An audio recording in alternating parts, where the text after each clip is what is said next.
കുടിക്കാനുള്ള വെള്ളം ഒഴിച്ചു തന്നത് ആണാണോ പെണ്ണാണോ എന്നറിയില്ലായിരുന്നു. മാനവർക്ക് കണ്ണുയർത്തി നോക്കില്ല. ഒരു ദിവസം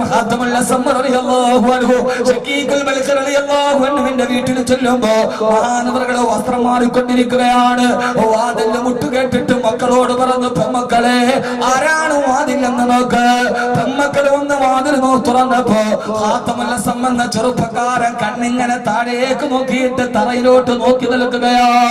ആ പെമ്മക്കള് 30 വർഷം ഞങ്ങളുടെ വീട്ടിൽ വന്ന ചെറുപ്പക്കാരനെ കുറിച്ച് വാപ്പാനോട് പറഞ്ഞു. വാപ്പ ചോദിച്ചു, മോളെ ആരാണ്? ഈ പറഞ്ഞ മറുപടി ലോക ചരിത്രത്തിൽ ഒരു ചെറുപ്പക്കാരനെ കുറിച്ച് പറയാൻ കഴിയില്ല. ഇസ്ലാമിന്റെ ഈ ചെറുപ്പക്കാരനെ കുറിച്ചല്ലാതെ ആ പെൺകുട്ടികൾ പറഞ്ഞു, ഉപ്പ വാതിൽ മുട്ടിയടാരെന്നറിയോ? സാഹിബുക്കൽ അങ്ങയുടെ അന്ധനായ കൂട്ടുകാരനാണ് ഉപ്പ. അന്ധനോ മോളെ? നോക്കുമ്പോ ഹാത്തമുള്ള സമ്മറിയാണ്. ഈ ചെറുപ്പക്കാരൻ അന്ധനല്ല. 30 വർഷക്കാരൻ തങ്ങളുടെ വീട്ടിൽ സ്ഥിരം വന്നിട്ട് തങ്ങളുടെ നേരെ കണ്ണുയർത്ത് നോക്കാത്തത് കൊണ്ട് ആ ചെറുപ്പക്കാരൻ അന്ധനാണെന്ന് ധരിച്ചിരുന്നു ഈ പെൺമക്കൾ. മഹാനായ അത്രയൊക്കെ ഈമാൻ നമുക്ക് എത്തിയിട്ടില്ല. അതുകൊണ്ട് നമ്മൾ കാണുന്നതൊക്കെ തെറ്റാണ്. ആ തെറ്റിന്റെ കാരണത്താൽ പരമാവധി ഇസ്തിഗ്ഫാർ ചൊല്ലണേ. എല്ലാ ദിവസവും അസ്ർ കഴിഞ്ഞ് 100 ഇസ്തിഗ്ഫാർ, 100 സുബ്ഹാനല്ലാഹി വൽഹംദുലില്ലാഹി വലാ ഇലാഹ ഇല്ലല്ലാഹു അല്ലാഹു അക്ബർ, 100 സ്വലാത്തും പതിവാക്കണേ. അല്ലാഹു തൗഫീഖ് നൽകുമാറാകട്ടെ. ആമീൻ പറയ്. നമ്മൾ കണ്ണുകൊണ്ട് കാണണതൊക്കെ പാവമാണ്. അതുകൊണ്ട് ഇസ്തിഗ്ഫാർ വർദ്ധിപ്പിക്കണം. ചില ചെയ്തൂടെ? അപ്പൊ 1 നിസ്കാരം വർദ്ധിപ്പിക്കണം. 2 ഞാൻ ഒരു നാട്ടുവർത്താനവും പറയാത്തത് വിഷയത്തിന്റെ വൈകുല്യം കൊണ്ടാണ്. പറയാതെ പോകരുത്, പറഞ്ഞിട്ടേ പോകാവൂ. ഇപ്പൊ എന്റെ വാതൊക്കെ അങ്ങനെ ഒരു വർത്താനവും ഇല്ല, വാത് പറയാം. അതുകൊണ്ടാണ് 200 സദസ്സ് കേട്ടിട്ട് മതിയാവാതെ വീണ്ടും വന്നത്. അള്ളാഹുവിനെ നിലനിർത്തി തരട്ടെ, അള്ളാഹു നിലനിർത്തി തരട്ടെ. 2 ദിക്ർ വർദ്ധിപ്പിക്കണം. പരമാവധി ദിക്റുകൾ, ദിക്ർ മജ്ലിസുകൾ, ദിക്ർ സലാത്തിന്റെ മജ്ലിസുകൾ അവിടെയൊക്കെ പോയിരുന്ന് ചെല്ലണം. ഹദ്ദാദ് കൃത്യമായി ചെല്ലണം. അള്ളാഹു തൗഫീഖ് നൽകട്ടെ. മൂന്നാമത്തെ എന്താ? ഓർമ്മയുണ്ട്. 3 ഇസ്തിഗ്ഫാർ ചൊല്ലുക. ഇനി മുതൽ റജബായി വർദ്ധിപ്പിക്കണം, ഇസ്തിഗ്ഫാർ വർദ്ധിപ്പിക്കണം. 4 എന്താ നാലാമത്തേത് അസ്സദഖ. പരമാവധി സദഖ നിങ്ങൾ വർദ്ധിപ്പിക്കണേ. ഇനി റജബായി, ശഅബാനായി, റമളാനായി, ഇനി സദഖയുടെ മാസമാണ്. പരമാവധി നിങ്ങൾ സദഖ വർദ്ധിപ്പിക്കണേ. കാരണം എന്തെന്നറിയോ? സദഖ നിങ്ങൾ വർദ്ധിപ്പിക്കണം. ആദരവായ ബഹുമാനപ്പെട്ട അബ്ദുല്ലാഹി ഇബ്നു ജുബൈർ റളിയല്ലാഹു അൻഹു ഈ ഹദീസ് പറഞ്ഞ് ഇൻഷാ അല്ലാഹ് നമുക്ക് ദുആ ചെയ്യാം. അല്ലാഹു തൗഫീഖ് നൽകട്ടെ. മണിപ്പാനം അല്ലേ? ഇനി ആകാവോ?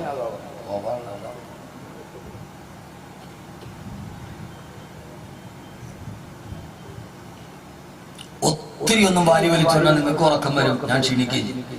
ഇപ്പൊ ചൂടായ പിന്നെ ഞാൻ 1 മണിക്കൂർ സംസാരിക്കണം. കുഴഞ്ഞു വീണു. ആ സൈസ് ചൂടാ.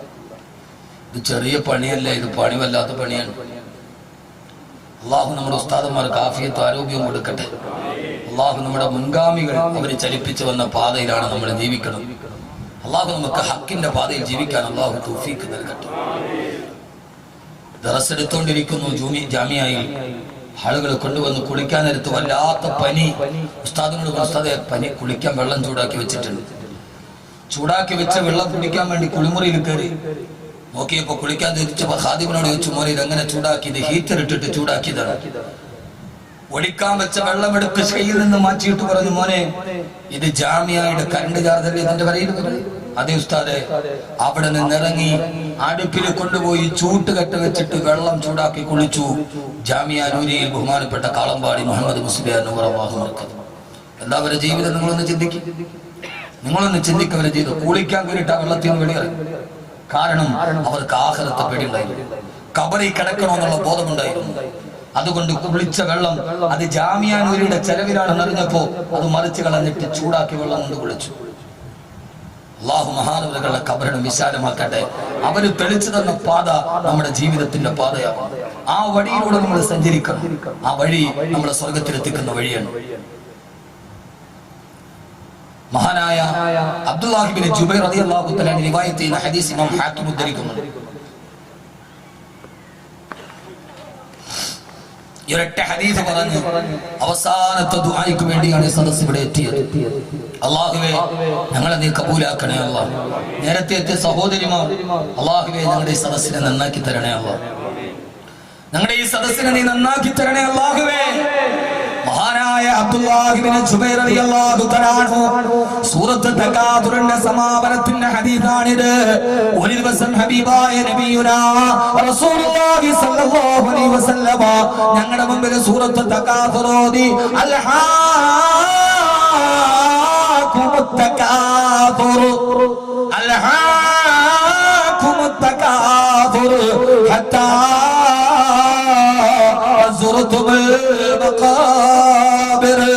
ഏതുവരെയാണ് മനുഷ്യ നിന്റെ ഈ പരാമം നിലനിൽക്കുന്നത്?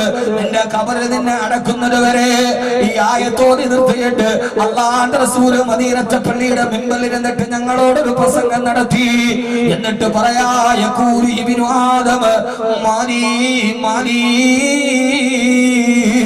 ആദമിന്റെ സന്തതികൾ വിളിച്ചു പറയാണ് മാലി മാലി, എന്റെ സമ്പാദ്യമേ എന്റെ സമ്പാദ്യമേ എന്റെ സമ്പാദ്യമേ എന്നാദമിന്റെ മക്കൾ വിളിച്ചു പറയുന്നുണ്ട്.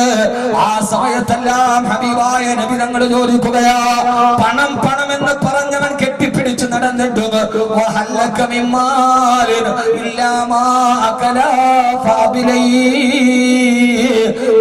നിന്റെ സമ്പത്തിൽ നിന്ന് എന്താണ് നിനക്ക് ബാക്കിയായത്?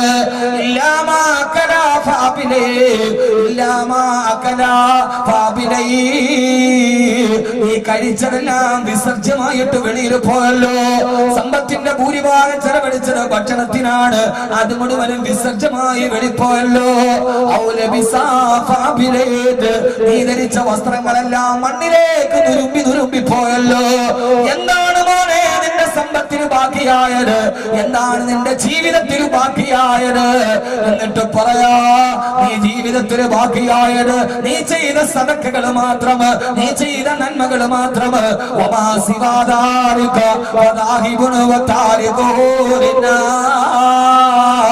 അതൊഴിച്ചതെല്ലാം നിന്റെ ജനങ്ങൾ കൊണ്ടുപോയതാണ്. നീ ചെയ്ത നന്മകളാണ് നിന്റെ ആറടി മണ്ണിലേക്ക് ബാക്കിയുള്ളത്. ഞാൻ ഈ സദസ്സിൽ വന്നിരുന്നപ്പോ ഒരു സഹോദരൻ എന്നോട് പറഞ്ഞു, ഉസ്താദേ ഒരു സദഖയുണ്ട് അറബി കോളേജിന് വേണ്ടി, ഹിഫ്ള് കോളേജിന് വേണ്ടി. ആ സഹോദരൻ നിറഞ്ഞ മനസ്സോടെ കയ്യിലേൽപ്പിക്കുമ്പോ ഹൃദയമല്ലാതെ തണുത്തു പോയി. സഹോദരങ്ങളെ, അള്ളാഹു നമുക്ക് നിലനിർത്തി അനുഗ്രഹിക്കുമാറാകട്ടെ. അള്ളാഹു നിലനിർത്തി അനുഗ്രഹിക്കുമാറാകട്ടെ. എന്റെ ജീവിതത്തിൽ ഒരു സമ്മാനം പോലെ എപ്പോഴാണ് മരണം വരുന്നതെന്നറിയില്ലല്ലോ, ഏത് സമയത്താണ് മരണം വരുന്നതെന്നറിയില്ലല്ലോ. കേരളത്തെ നടിക്കൊരു മരണമുണ്ട്. ഇബ്രാഹിം മൗലവി എന്ന ആലിമായ ഒരു സഹോദരൻ, അദ്ദേഹത്തിന്റെ ഉമ്മ വയനാട്ടിലാണ്. അവിടെ ഉമ്മയെ കാണാൻ പോയി. മൂവാറ്റുപുഴയിൽ നിന്ന് 16 വയസ്സുള്ള മോള് ഉമ്മയുടെ ഖിദ്മത്തിന് വയനാടിലാ. തിരിച്ചിറങ്ങുമ്പോ വാപ്പാനോട് പറഞ്ഞു, വാപ്പാ എനിക്കും കൂടെ വരണം, എനിക്ക് ഉമ്മാന്റെ കൂടെ വരണം, എനിക്ക് എന്റെ വീട്ടിൽ വരണം. മോളെ ഉമ്മുമാക്ക് ഖിദ്മത്തിന് ആരുമില്ല, പൊന്നുമോൾ ഇവിടെ നിൽക്ക ഇല്ല. ഉപ്പ കരയാൻ തുടങ്ങി. 16 വയസ്സുള്ള മോള്. മക്കളെ കരഞ്ഞാ പിന്നെ നമ്മുടെ കൽവിളകുമല്ലോ. അവരുടെ കണ്ണീര് കണ്ടാൽ കൽബ് വല്ലാതെ പൊട്ടിക്കരയുമല്ലോ. നിർബന്ധത്തിന് വഴങ്ങി ഉപ്പാന്റെ ഉമ്മാന്റെ കൂടെ കൂടി. അങ്ങനെയാണ് മരണമെന്ന് 3 അക്ഷരം തീരുമാനിച്ചാൽ പിന്നെ കാമുകനെ പോലെ മാടി വിളിക്കും. ഉപ്പാന്റെ ഉമ്മാന്റെ കൂടെ ബസ്സിൽ കയറി മൂവാറ്റുപുഴ ബസ് സ്റ്റാൻഡിൽ വന്നിറങ്ങുമ്പോ 4 മണി സുബഹിന്റെ സമയമായി. അവിടെ വെച്ചിട്ട് പോയ ബൈക്കിൽ കയറി ഉപ്പയും ഉമ്മയും 16 വയസ്സുള്ള മോളും ഇബ്രാഹിം മൗലവി ബൈക്ക് ഓടിക്കുന്നു. വയനാട് നിന്ന് കൊടുത്തുവിട്ട കുറെ പാക്കറ്റുകൾ ഹാൻഡിൽ തൂക്കിയിട്ടിട്ടുണ്ട്. കോതമംഗലത്തേക്കുള്ള റോഡിലേക്ക് കയറുമ്പോ സുബഹിന്റെ സമയമായി. അദ്ദേഹത്തിന്റെ പുറകെ ഒരു ടാങ്കർ ലോറി വരുന്നുണ്ട്. വീട്ടിലേക്ക് ജോലി ചെയ്യുന്ന പള്ളിയിലേക്ക് ബൈക്ക് തിരിക്കാൻ. ബൈക്ക് തിരിച്ചപ്പോ ഹാൻഡിൽ തൂക്കിയിട്ട ലഗേജുകൾ വീലിന്റെ ഇടയിൽ കുടുങ്ങി. അവര് നേരെ മറിഞ്ഞിട്ടാറിട്ട റോഡിലേക്ക് വലതുവശം വശത്തേക്ക് വീണു, ഭാര്യയും മോളും വലതുവശത്തേക്ക് വീണു. പുറകിലൂടെ വന്ന് ടാങ്കർ ലോറി റോഡിലേക്ക് തെറിച്ചു വീണ ശരീരത്തിലൂടെ കയറി ഇറങ്ങി. ശബ്ദം കേട്ട് ഡ്രൈവർ വണ്ടി നിർത്തി. ചാടി ഇറങ്ങുമ്പോൾ മുമ്പിലെ ടയറിന്റെ മുറകിൽ ആ പ്രിയപ്പെട്ട ഭാര്യയുടെ അരയിലോട്ട് കയറി നിൽക്കുന്ന വീല്, താഴത്തെ ബായ്ക്ക് ഭാഗത്തെ വീലിന്റെ അടിയിൽ പൊന്നുമോളുടെ ശരീരം ചതഞ്ഞിറഞ്ഞ് കിടക്ക. ഇബ്രാഹിം മൗലവി ഇടത്തോട്ട് തെറിച്ചു വീണു. ആ തെറിച്ചു വീണ മനുഷ്യൻ ചാടി ഇടനേക്കുമ്പോ അദ്ദേഹത്തിന്റെ വലത്തെ കൈ തോളോട് ചേർന്ന് വണ്ടിയുടെ ശരീരത്തിൽ വണ്ടിയോടെ വീലിന്റെ അടിയിൽ കിടന്ന് ചതഞ്ഞരഞ്ഞു പോയി. ചാടി എഴുന്നേക്കുമ്പം ഒരു നിമിഷം കൊണ്ട് ആ മനുഷ്യന് വലത്തെ കൈ പൂർണ്ണമായിട്ടില്ല. ഒരു കൈ നഷ്ടപ്പെട്ട മനുഷ്യൻ ചോര ഒലിപ്പിച്ചുകൊണ്ട് ആ സമയത്ത് ചാടി എഴുന്നേക്കുമ്പോ വാഹനത്തിന്റെ അടിയിൽ കിടന്ന് മോള് വിളിക്കുന്നുണ്ട് ഉപ്പാ. ആ മനുഷ്യനോട് കൂടിയ നാട്ടുകാരുടെ മുമ്പിൽ ഒന്നും ചെയ്യാൻ കഴിയുന്നില്ല. ടാങ്കർ ലോറിയുടെ അടിയിലാണ് മയ്യത്ത് കിടക്കുന്നത്. ആ മനുഷ്യൻ ഒരു കൈ നഷ്ടപ്പെട്ട മനുഷ്യൻ ഭ്രാന്തനെ പോലെ ഓടി, എന്റെ പൊന്നുമോളൊന്ന് രക്ഷിച്ചു തരുമോ, എന്റെ പൊന്നുമോള് ആ ടയറിന്റെ അടിയിൽ നിന്ന് എടുക്കാൻ കഴിയോ? ഏത് കോടീശ്വരനും നിസ്സഹായനാകുന്ന സമയം അവസാനം എയർഫോഴ്സ് വന്ന് ടാങ്കർ ലോറി വലിച്ചു മാറ്റിയിട്ടാണ് മയ്യത്തുകളിലോട്ട് എടുക്കുക. അപ്പോഴേക്കും ഭാര്യ വിട പറഞ്ഞു. മോളുടെ ശരീരത്തിൽ അനക്കമുണ്ട്. 4 മണിയായപ്പോ പൊന്നുമോളും വഫാത്തായി. ഇബ്രാഹിം മൗലവി എറണാകുളം അമൃത ഹോസ്പിറ്റലിൽ കൈ നഷ്ടപ്പെട്ട ഐസിയിൽ ബോധം കെട്ട് കിടക്കുന്നു. എന്റെ പ്രിയപ്പെട്ട സഹോദര, ഒരൊറ്റ നിമിഷം കണ്ടാണ് ആ പാവപ്പെട്ടവന്റെ ജീവിതം നഷ്ടപ്പെട്ടത്. വലത് കൈയും നഷ്ടപ്പെട്ടു, ഭാര്യയും പൊന്നുമോളും നഷ്ടപ്പെട്ടു. അദ്ദേഹത്തെ കാണാൻ പോയപ്പോ അമൃത ഹോസ്പിറ്റലിലെ ഐസിയിൽ 7ാമത്തെ ദിവസമാണ് ബോധം വീഴുന്നത്. ബോധം വീണപ്പോഴേ ആര്യമായൊരു മനുഷ്യൻ സ്വന്തമായിട്ടൊരു വീട് പോലുമില്ല. 6 വർഷം മുമ്പ് എന്നെ വേദന കണ്ടപ്പോ പറഞ്ഞ വാക്കവി ദുആ ചെയ്യണേ സ്വന്തമായിട്ടൊരു വീടിന്. ഈ അപകടം നടന്നപ്പോ ഞാൻ അന്വേഷിച്ചു, ഒരു വാടക വീട്ടിലാണ് ഇപ്പോഴും താമസിക്കുന്നത്. 6 ദിവസം കഴിഞ്ഞ് ബോധം വീണപ്പോ അടുത്ത് നിന്നവരോട് പറഞ്ഞതെന്നറിയോ, എന്റെ വലത്തെ കൈ ചതഞ്ഞരഞ്ഞു പോയിന്ന്. എന്റെ ഭാര്യയോടും മകളോടും പറയല്ലേ, മരിച്ചത് അദ്ദേഹം അറിഞ്ഞിട്ടില്ല. ആളുകൾ പറഞ്ഞ അപ്പുറത്തെ ഐശ്വര്യ ഭാര്യയും മക്കളുമുണ്ട്. സ്വാദം വന്നിടനെ എന്റെ വലത്തെ കൈ പോയെന്ന് എന്റെ ഭാര്യയോടും മകളോടും പറയരുത്. അവർക്കത് സഹിക്കാൻ പറ്റൂല. തന്റെ ഭാര്യ മകളും ആരുടെ മണ്ണിലേക്ക് പോയിട്ട് 6 ദിവസമാണെന്ന് ആ പാവപ്പെട്ടവൻ അറിഞ്ഞില്ല.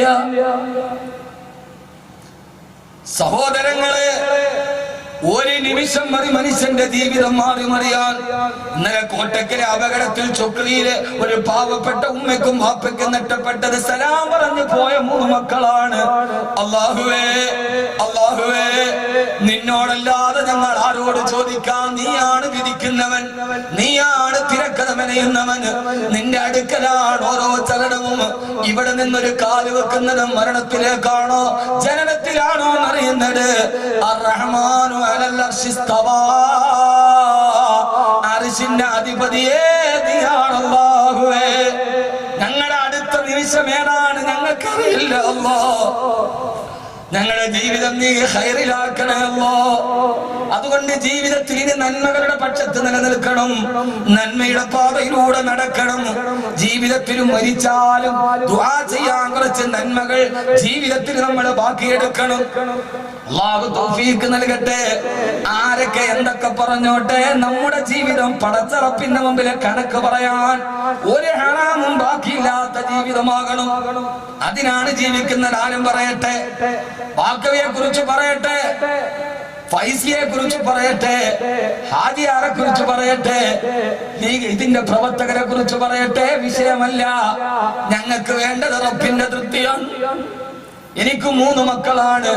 എന്റെ മക്കള് ഞാൻ മരിച്ചിട്ട് കരയാൻ മറന്നു പോയാലും എന്റെ മയ്യത്തിന്റെ മുമ്പിൽ കരയാനും ദുആ ചെയ്യാനും 100 കണക്കിന് മക്കളെ നിർത്തിയിട്ടാണ് ഞാൻ മരിച്ചു പോകുന്നത്. ഡിസംബർ 30-ന് ശംഖുമുഖത്ത് പ്രസംഗം കഴിഞ്ഞ് നേരെ പോയി പട്ടാമ്പിയിൽ പുതുവത്സര പ്രഭാഷണത്തിന്. ഡിസംബറിന്റെ തണുപ്പ്. അവിടുന്ന് തിരുവനന്തപുരത്ത് നിന്ന് സീറ്റിൽ കയറി ഉറങ്ങിയതാണ്. എഴുന്നേൽക്കുന്നത് ഒറ്റപ്പാലത്തിന്റെ ഹിഫ്ദ് കോളേജിന്റെ മുറ്റത്താണ്. അബു വന്നിട്ട് തട്ടി എഴുന്നേൽപ്പിച്ചു, ഉസ്താദേ എഴുന്നേൽക്ക്, എഴുന്നേറ്റ് ഡോറ് തുറന്നിറങ്ങുമ്പോ ഡിസംബറിന്റെ മരം കോച്ചുന്ന തണുപ്പ്, തലയിൽ കെട്ടിയ ഷാൾ ഇങ്ങനെ കൂട്ടി കൈ ഇങ്ങനെ വിറക്കുന്നുണ്ട്, തണുപ്പെടുത്തിട്ട് പാലക്കാട് തണുപ്പ്. വെളിയിലോട്ടിറങ്ങുമ്പോ ഞാൻ കണ്ട കാഴ്ച, ആ ഡിസംബറിന്റെ തണുപ്പിൽ 11 വയസ്സ് പോലും പ്രായമാകാത്ത എന്റെ ഹിഫ്ള് കോളേജിലെ ഹാഫിളീങ്ങളായ പൊന്നുമക്കള് ആ സമയത്ത് ഒതുവെടുത്തിട്ട് അവര് തഹജ്ജുദ് നിസ്കരിക്കുകയാണ്. അവിടെ ഖുർആൻ അവരുടെ മുമ്പിൽ ഇരിക്കുന്നുണ്ട്. ആ പൊന്നുമക്കൾ 50 എണ്ണവും, ചിലതൊക്കെ ഇത്ര പോലുമില്ല, അവരവിടെ ഉറക്കുപോയിട്ട് തഹജ്ജുദ് നിസ്കരിക്കുന്നുണ്ട്. നേരെ ഒതുവെടുത്ത് സുബഹിയുടെ ബാങ്ക് കാത്തു നിന്നു. വെളിയിൽ ഞാൻ വന്നത് കുട്ടികൾ അറിഞ്ഞിട്ടില്ല. ലൈറ്റ് ഓഫ് ആക്കിയിട്ട് തഹജ്ജുദാണ്.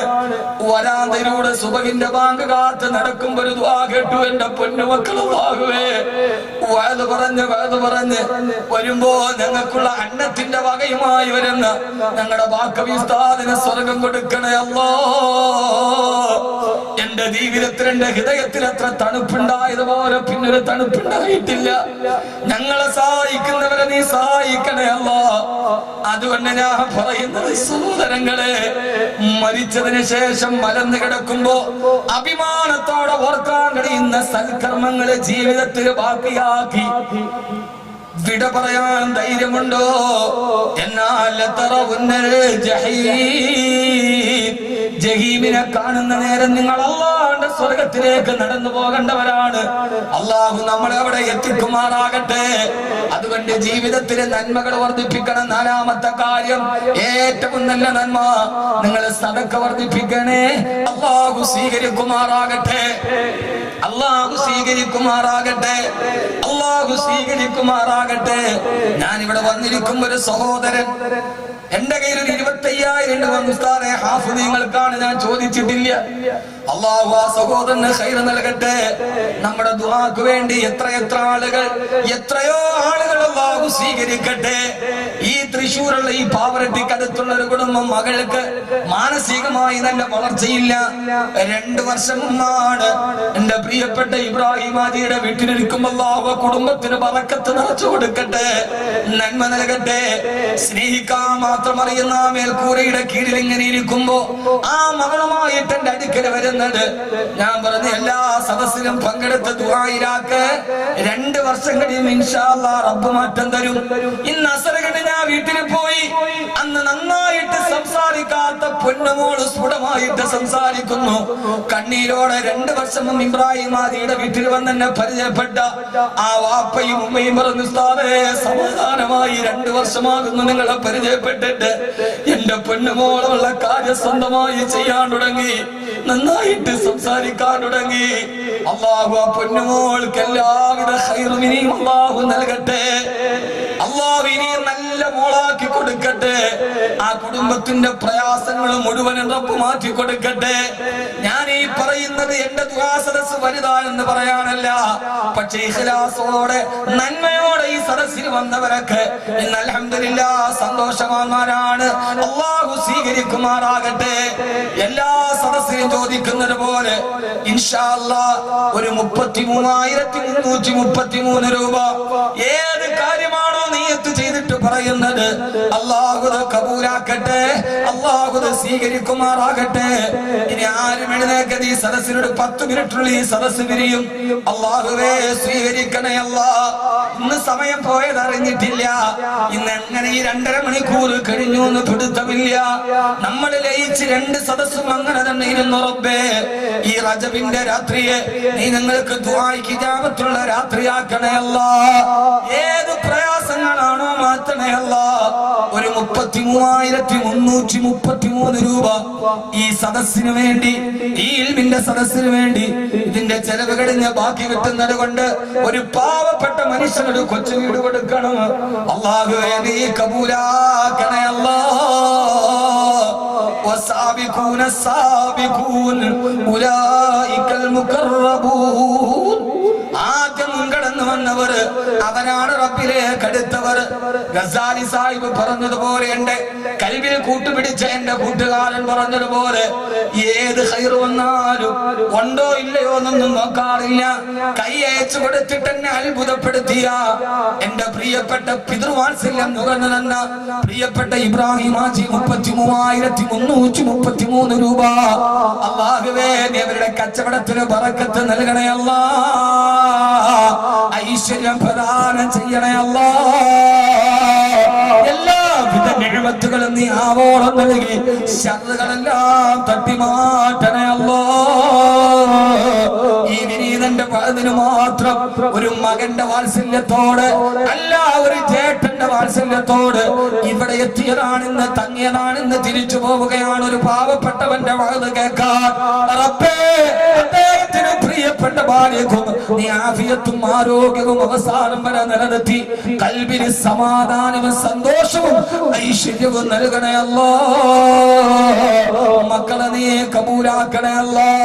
വലിയ ആഗ്രഹത്തോടെ ആലിമീങ്ങളോടുള്ള സ്നേഹം കൊണ്ട് കുഞ്ഞുമക്കളെ ഹാഫിളീങ്ങളാക്കാനുള്ള പരിശ്രമത്തിലാണ്. ആ പൊന്നുമക്കളെ നീ ഹാഫിളീങ്ങളാക്കണേ അല്ലാ.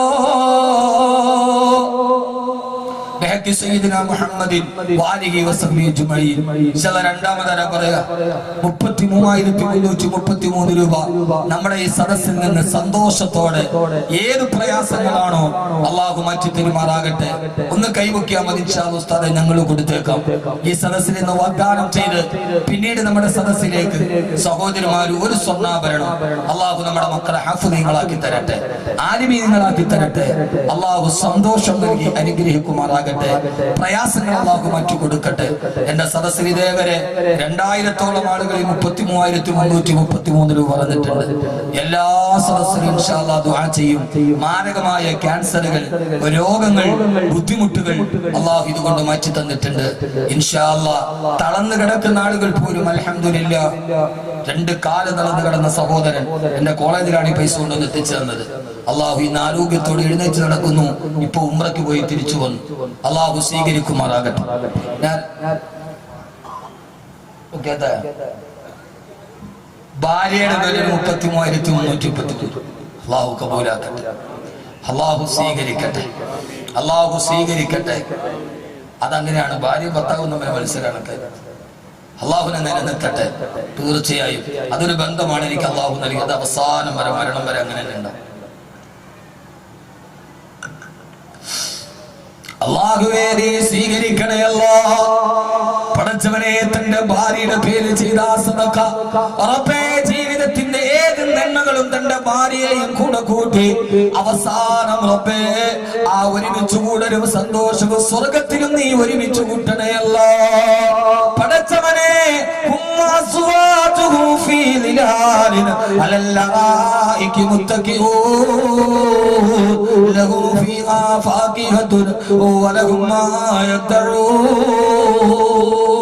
പടച്ചവനെ, സ്വർഗത്തിൽ അനുഭവിക്കാൻ കഴിയുന്ന സ്വർഗീയ അനുഭവങ്ങൾ അനുഭവിച്ചുകൊണ്ട് മരണമില്ലാത്ത സ്വർഗത്തിൽ ഒരുമിച്ച് കൂടുന്ന ഭാര്യ ഭർത്താക്കന്മാരാക്കണേ അല്ലാ. ആ ഉപ്പയും ഉമ്മയും സ്നേഹവാത്സല്യത്തോടെ കൊണ്ട് നടക്കുന്ന ആ കുടുംബത്തെ റബ്ബേ സന്തോഷ സമാധാനത്തോടെ ഐശ്വര്യത്തോടെ നീ നിലനിർത്തണേ അല്ലാ. അവസാനം വരെ കീറി മുറിക്കപ്പെടുന്ന രോഗത്തിൽ നിന്ന് നീ കാവല് നൽകണേ അല്ലാ. പ്രയാസങ്ങൾ മാറ്റി കൊടുക്കണേ അല്ലാ.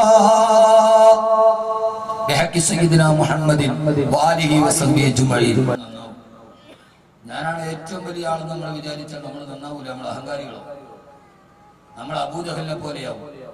അള്ളാഹു നമ്മളെല്ലാവരെയും നന്നാക്കി തരട്ടെ, അള്ളാഹു നമ്മളെ നന്നാക്കി തരട്ടെ.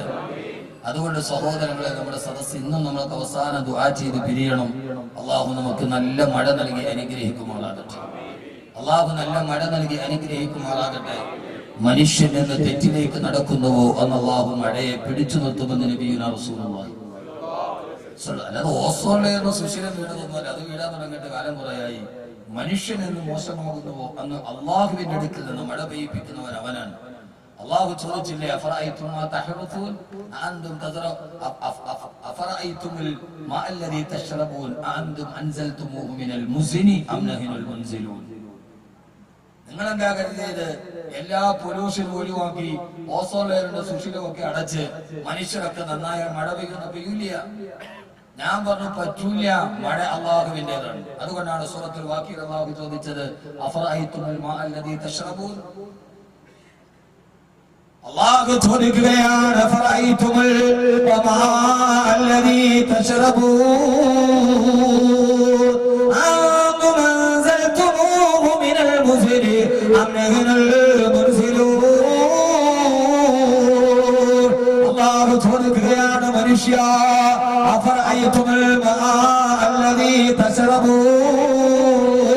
നീ കുടിക്കുന്ന വെള്ളം എവിടെ നിന്നാണ് വരുന്നതെന്ന് നീ വിചാരിച്ചിട്ടുണ്ടോ? മേഘജാലകത്തിൽ നിന്ന് ആ ജലത്തുള്ളികളെ വർഷിപ്പിക്കുന്നത് ഞാനാണോ? അതല്ല, അതല്ല, നീയാണോ മനുഷ്യ? ആകാശത്തും മഴ വർഷിക്കാതിരിക്കുന്നത്, ബിസിനസ്സുകളിലെ തടസ്സങ്ങൾ വരുന്നത്, എല്ലാ സമ്പത്തുകളുടെ കടലാവുകളെ പിടിച്ചു വെക്കുന്നത്, അതിലൊരു തെറ്റ് ചെയ്യാത്ത സാരികൾ പോലും പെട്ടുപോകും.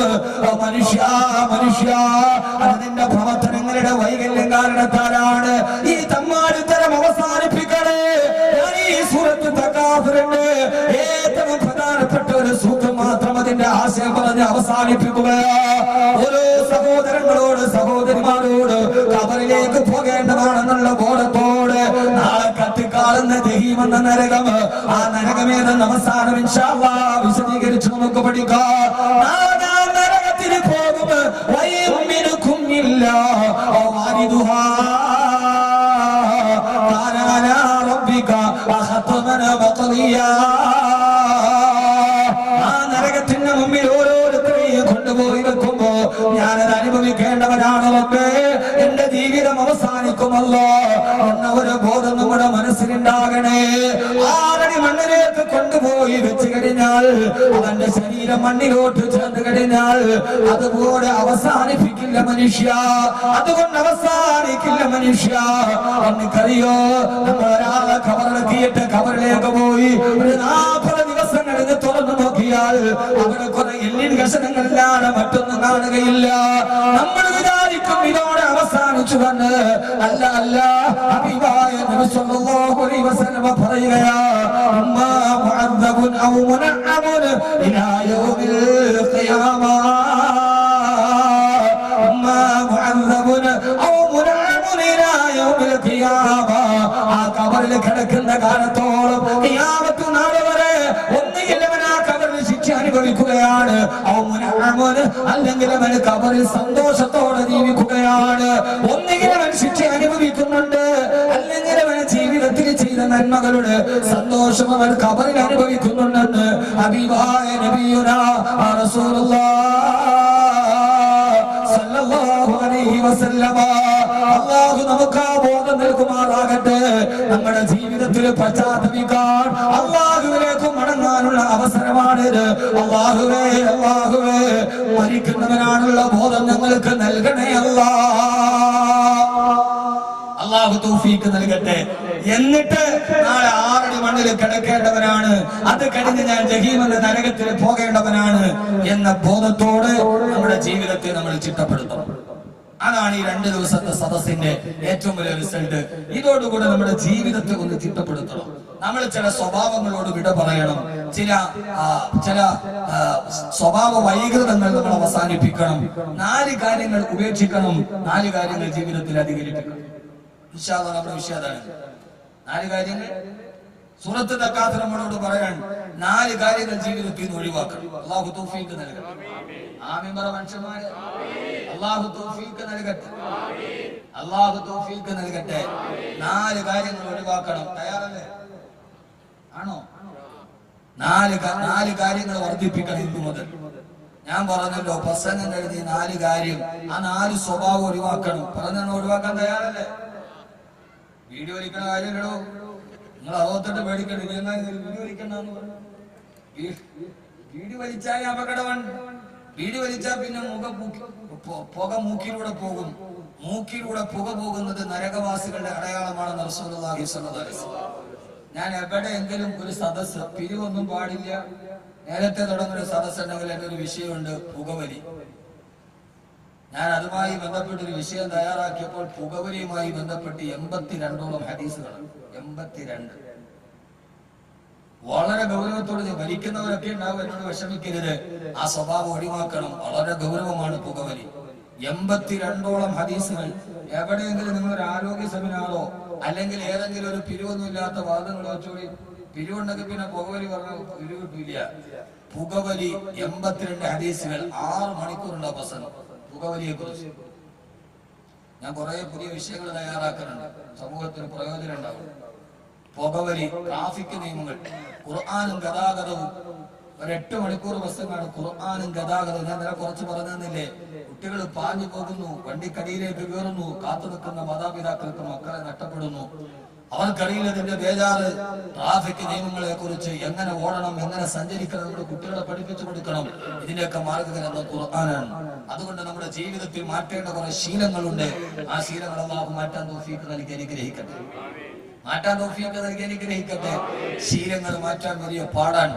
മാറ്റേണ്ട ശീലങ്ങൾ ഞാൻ പറഞ്ഞുതരാം. നമ്മൾ ഒന്നിനെ അഡിക്റ്റായി പോയാൽ ഇന്ന് നമുക്ക് ജീവിതത്തിൽ മാറ്റി വെക്കാൻ പറ്റാത്തൊരു സാധനമാണ് ഈ സാധനം. ഇത് നമ്മൾ അഡിക്റ്റാണ് അല്ലെ? ഇതിപ്പോ ഒഴിവാക്കാൻ പറ്റിയ. പക്ഷെ ഞാനിപ്പോ ദുആ ചെയ്യുന്നുണ്ട്, പടച്ചോൻ എനിക്ക് തിരിക്കായിരുന്നെങ്കിൽ. പിന്നെ ഈ സംഘാടകർ വിളിക്കണോണ്ട്, ഭാര്യ വിളിക്കണോണ്ട് കിടങ്ങി വിളിച്ചോണ്ടിരിക്കും. പ്രത്യേകിച്ച് വാതിലും മലപ്പുറത്തൊക്കെ പോയ ഒരാഴ്ച കഴിഞ്ഞ പോലെ. അപ്പൊ പിന്നെ ഭാര്യ വിളിച്ചിട്ട് എടുത്തില്ലെങ്കിൽ പിന്നെ അത് മതി. നിങ്ങളൊന്ന് ആലോചിച്ചൊക്കെ, ഏത് പള്ളിയുടെ മുകളിൽ കയറിയാലും ഫ്രണ്ടിൽ എഴുതി വെച്ചിട്ടുണ്ട് മൊബൈൽ ഫോൺ സ്വിച്ച് ഓഫ് ചെയ്യുക. എത്ര പേരുടെ സ്വിച്ച് ഓഫ് ചെയ്യുന്നവർ ഇല്ല? ഞാനൊരു ഉദാഹരണം പറയാം.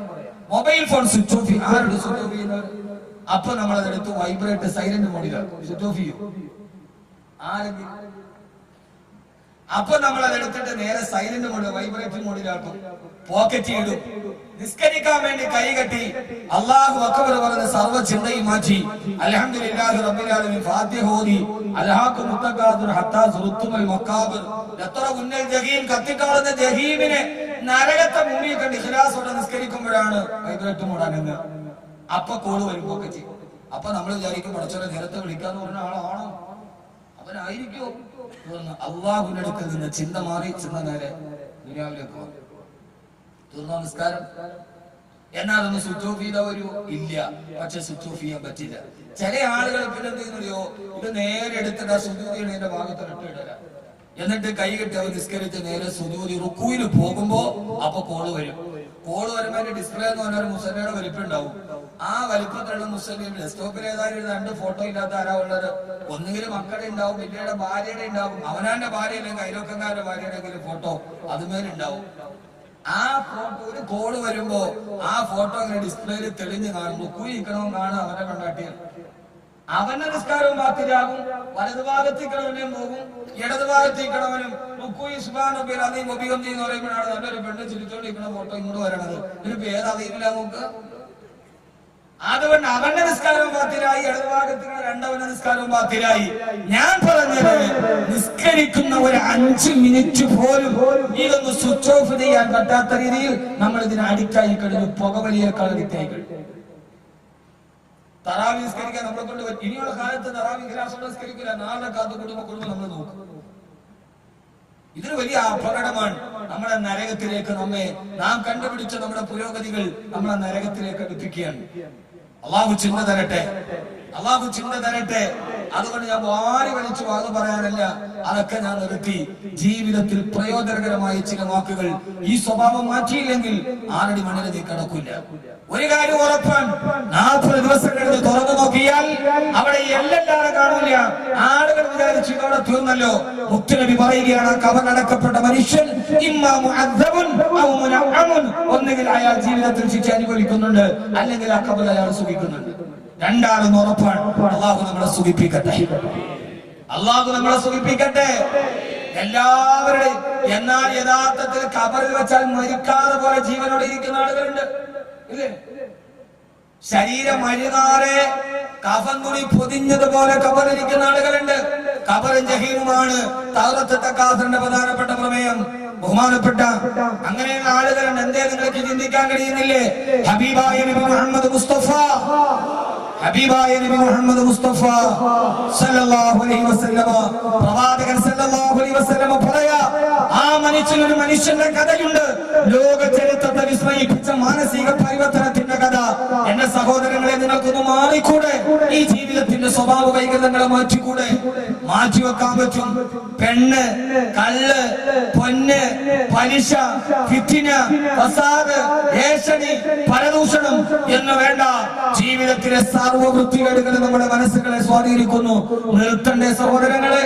ഒരു മാറ്റം ഉണ്ടാകണ്ടേ എന്ന് ഇങ്ങനെ മറ്റൊരുത്തന്റെ പച്ചയിറച്ചി നിന്നും ഈ കള്ള് മോന്തി കുടിക്കാൻ ഒരു വിഭാഗം, ഇനി മോന്തി കുടിക്കാതെ നിക്കാരത്തടമുള്ളവൻ വേറൊരുത്തന്റെ പച്ചയിറച്ചി തിന്നാൻ വേറൊരു വിഭാഗം, ഇങ്ങനെ ജീവിച്ച് ആറടി മണ്ണിൽ കിടക്കണമെന്നുള്ള ബോധമില്ലേ?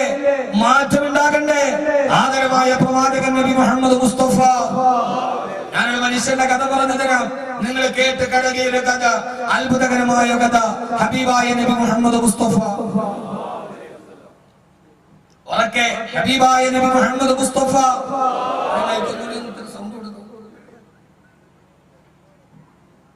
അവനവൻ വിചാരിച്ചാലും കഴിയും, ആര് വിചാരിച്ചാലും കഴിയും. വേറൊരാൾ ഉപദേശിക്കേണ്ട വാപ്പ. ഈ അടുത്ത സമയത്ത് കാസർഗോഡ്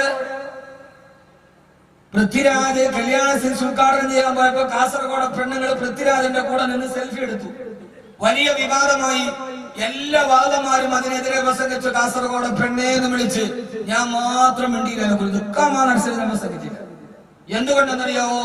പൃഥ്വിരാജ് വന്നപ്പോൾ ആ പൃഥ്വിരാജിന്റെ കൂടെ എടുത്തിരുന്ന് സെൽഫി എടുത്ത പെണ്ണുങ്ങൾ, സുന്ദരി ചെറുപ്പക്കാരികൾ എന്നെ അത്ഭുതപ്പെടുത്തിയില്ല.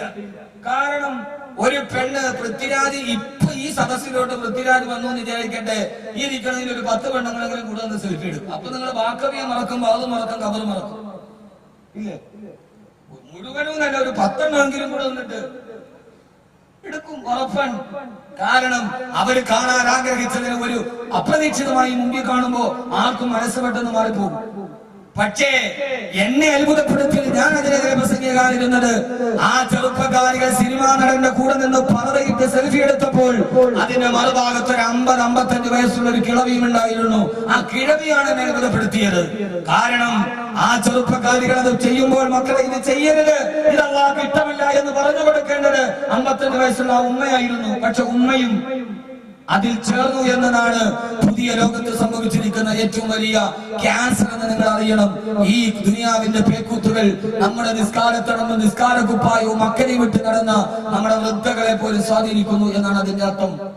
മാറ്റം ഉണ്ടാകണ്ടേ? നമുക്ക് ഖബറിൽ കിടക്കണ്ട. നമുക്ക് ആ ഒരവസ്ഥയിലേക്ക് നിങ്ങൾ ചിന്തിക്കാൻ കഴിഞ്ഞാൽ, ഞാൻ ഖബറിനെ കുറിച്ച് പറഞ്ഞതുപോലെ ഒരാൾ നിങ്ങൾക്ക് പറഞ്ഞു തരാ. ചെറുപ്പക്കാരാ, ആദരവായ പ്രവാചകൻ നബി മുഹമ്മദ് മുസ്തഫ സല്ലല്ലാഹു അലൈഹി വസല്ലം വഫാത്തായി.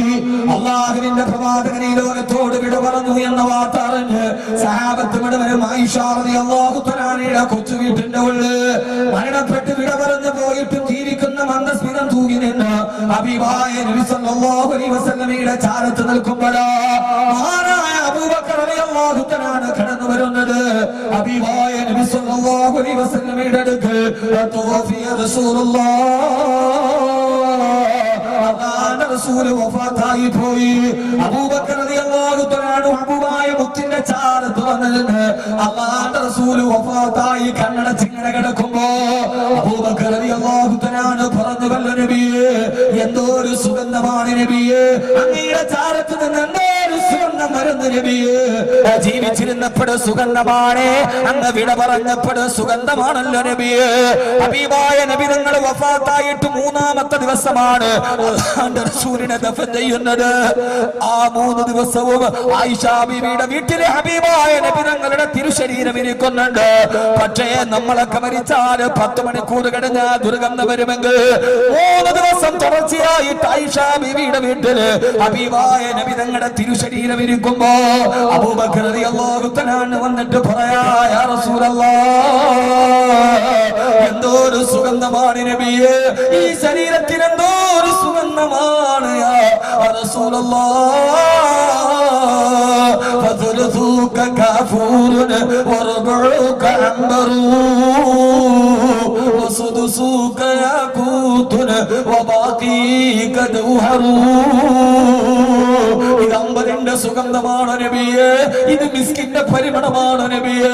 ഹബീബായ മുത്തിനെ സാധാരണക്കാരനെന്ന് പറയല്ല മുഅ്മിനേ.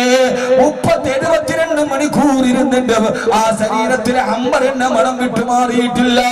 പരിമളത്തോടുകൂടി മുത്തുനബി സഹാബത്തിന്റെ മുമ്പിൽ നിവർന്ന് കിടക്കുമ്പോ ഓടി വന്നില്ല മോനെ.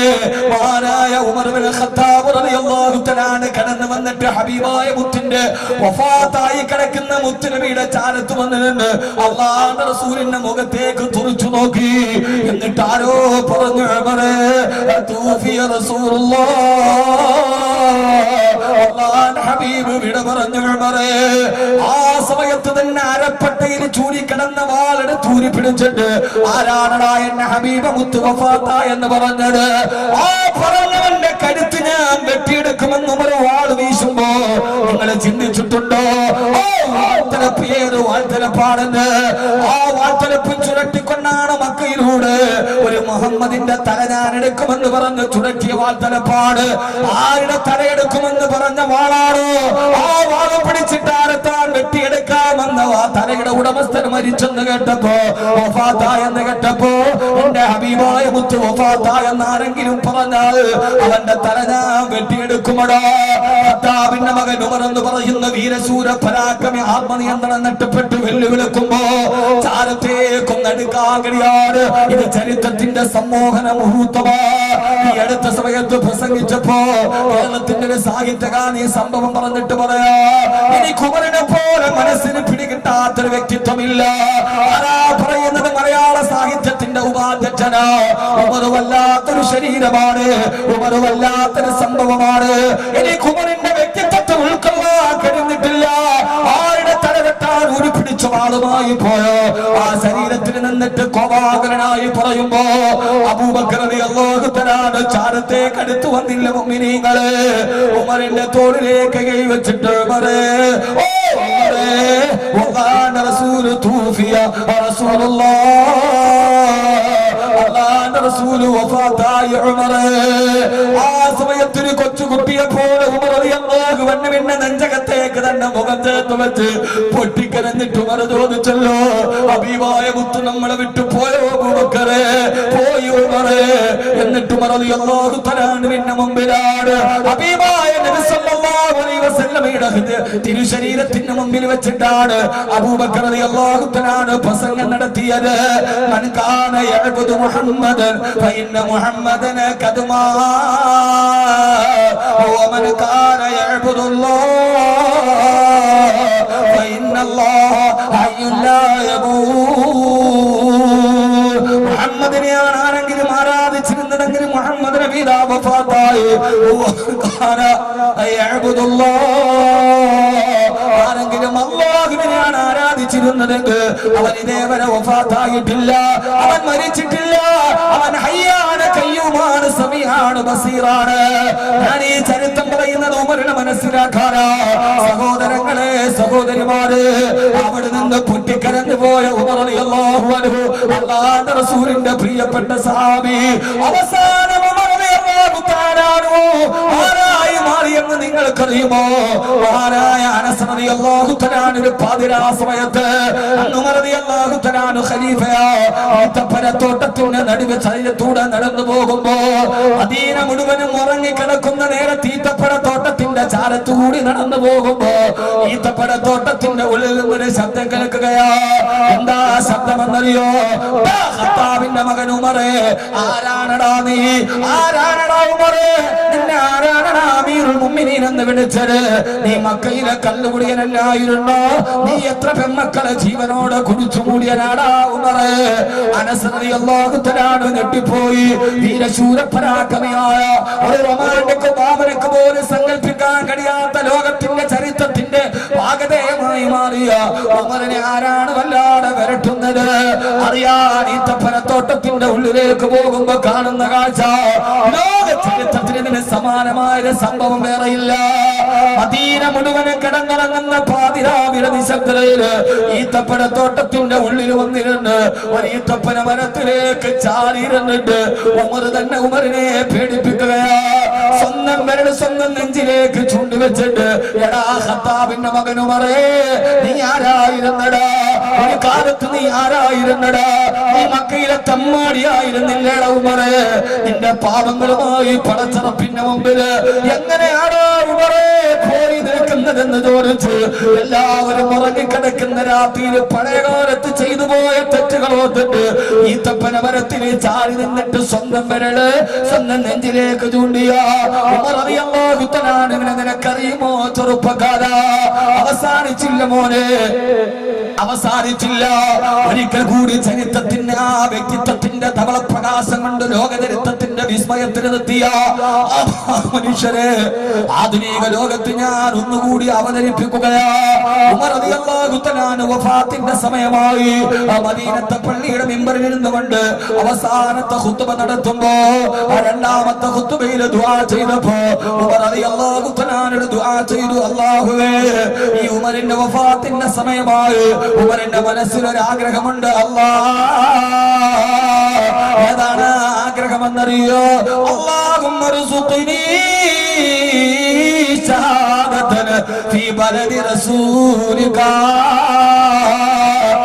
ഹബീബായ നബി തങ്ങളുടെ മദീനയിൽ എന്നെ ഷഹീദാക്കണേ അല്ലാഹ് ഈ ദുആ കേട്ട സഹാബത്ത് ആമീൻ പറയാതെ നിശബ്ദരായി ഉമർ റളിയല്ലാഹു തആല മിമ്പറിൽ ഇരുന്നുകൊണ്ട് വിളിച്ചു പറഞ്ഞു കൂട്ടുകാരെ ഉമറിന്റെ അവസാനത്തെ ആഗ്രഹമാണ് മദീനയിൽ എനിക്ക് കിടന്ന് ഷഹീദാവണം ഇതൊക്കെ ആഗ്രഹിക്കാൻ കാരണമെന്താ ഒരു കാലഘട്ടം മുഴുവൻ തമ്മാടിത്തരത്തിലൂടെ ജീവിച്ച ഉമർ അമ്മിനൂ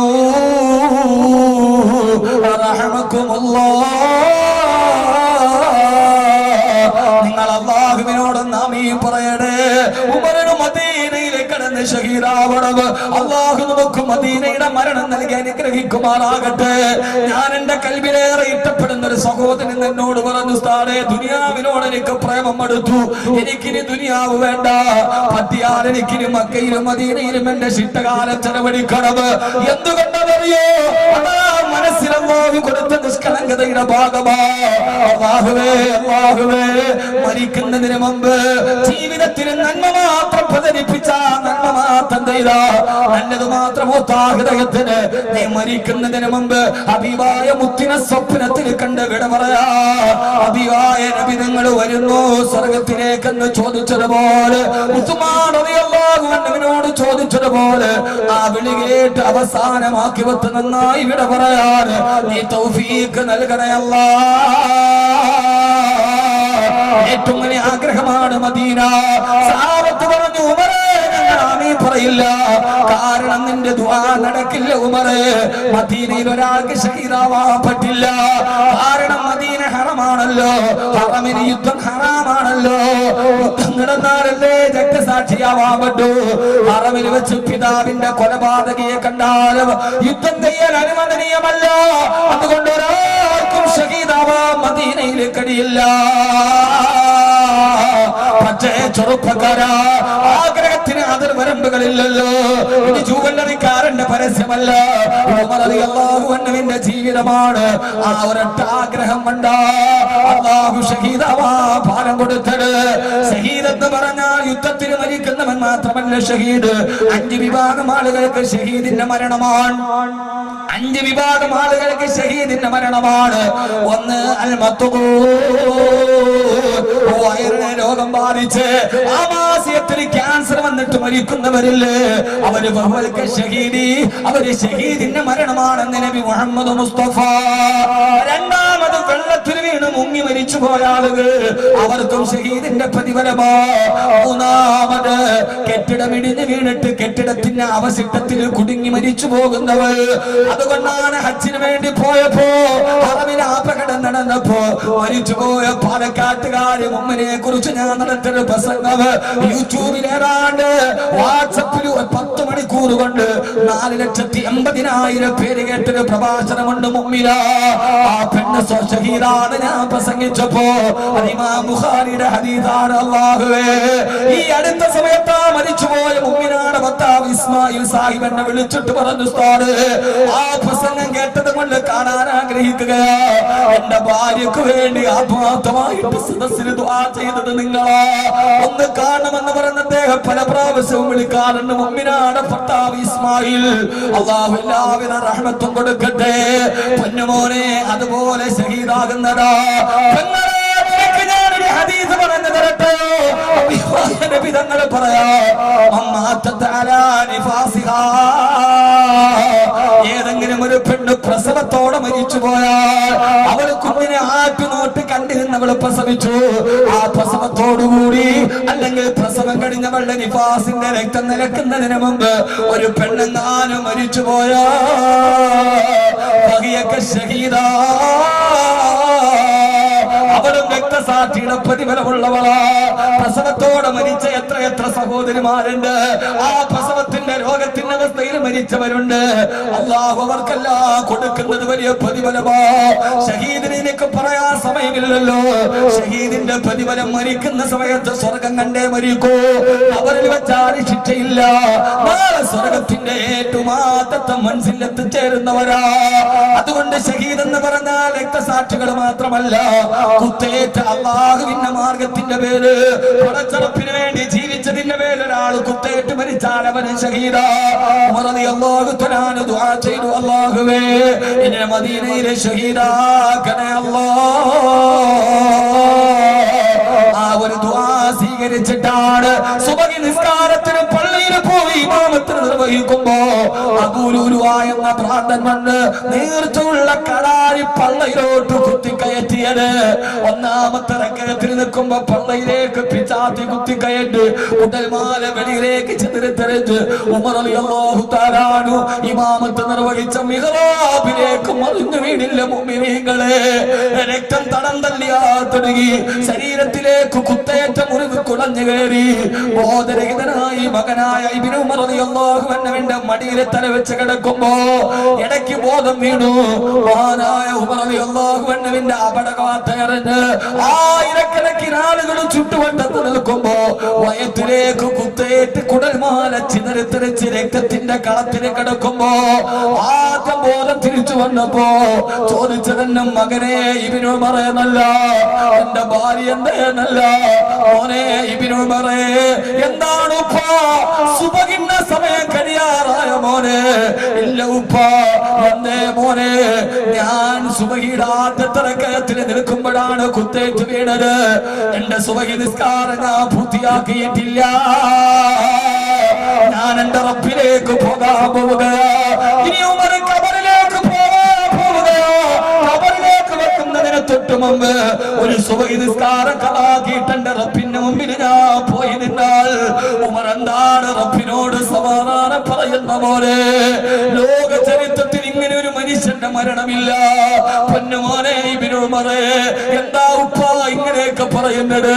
നിന്റെ വാപ്പ ഒരു കാലത്തെ തെമ്മാടിയായിരുന്നു മോനെ, നിന്റെ വാപ്പ ഒരു കാലത്തെ വ്യഭിചാരിയായിരുന്നു മോനെ, ഒരു യൗവനം മുഴുവനും അല്ലാഹുവിൽ പെടാത്ത ജീവിതത്തിൽ നടന്നവനാണ് നിന്റെ ഉപ്പ. പിന്നെ എന്റെ ഹബീബായ മുത്തു വന്നു, എനിക്ക് ഷഹാദത്ത് കലിമ പറഞ്ഞു തന്നു. ഞാൻ ഹബീബായ നബിയുടെ കൂടെ ധർമ്മയുദ്ധം ചെയ്തു. അവസാനം ഞാൻ ഇന്ന് ഖലീഫയായി. പക്ഷേ എനിക്ക് നരകത്തെ പേടിയാ. അല്ല തറവുന്നൽ ജഹീം, എനിക്ക് നരകത്തെ പേടിയാ മോനെ.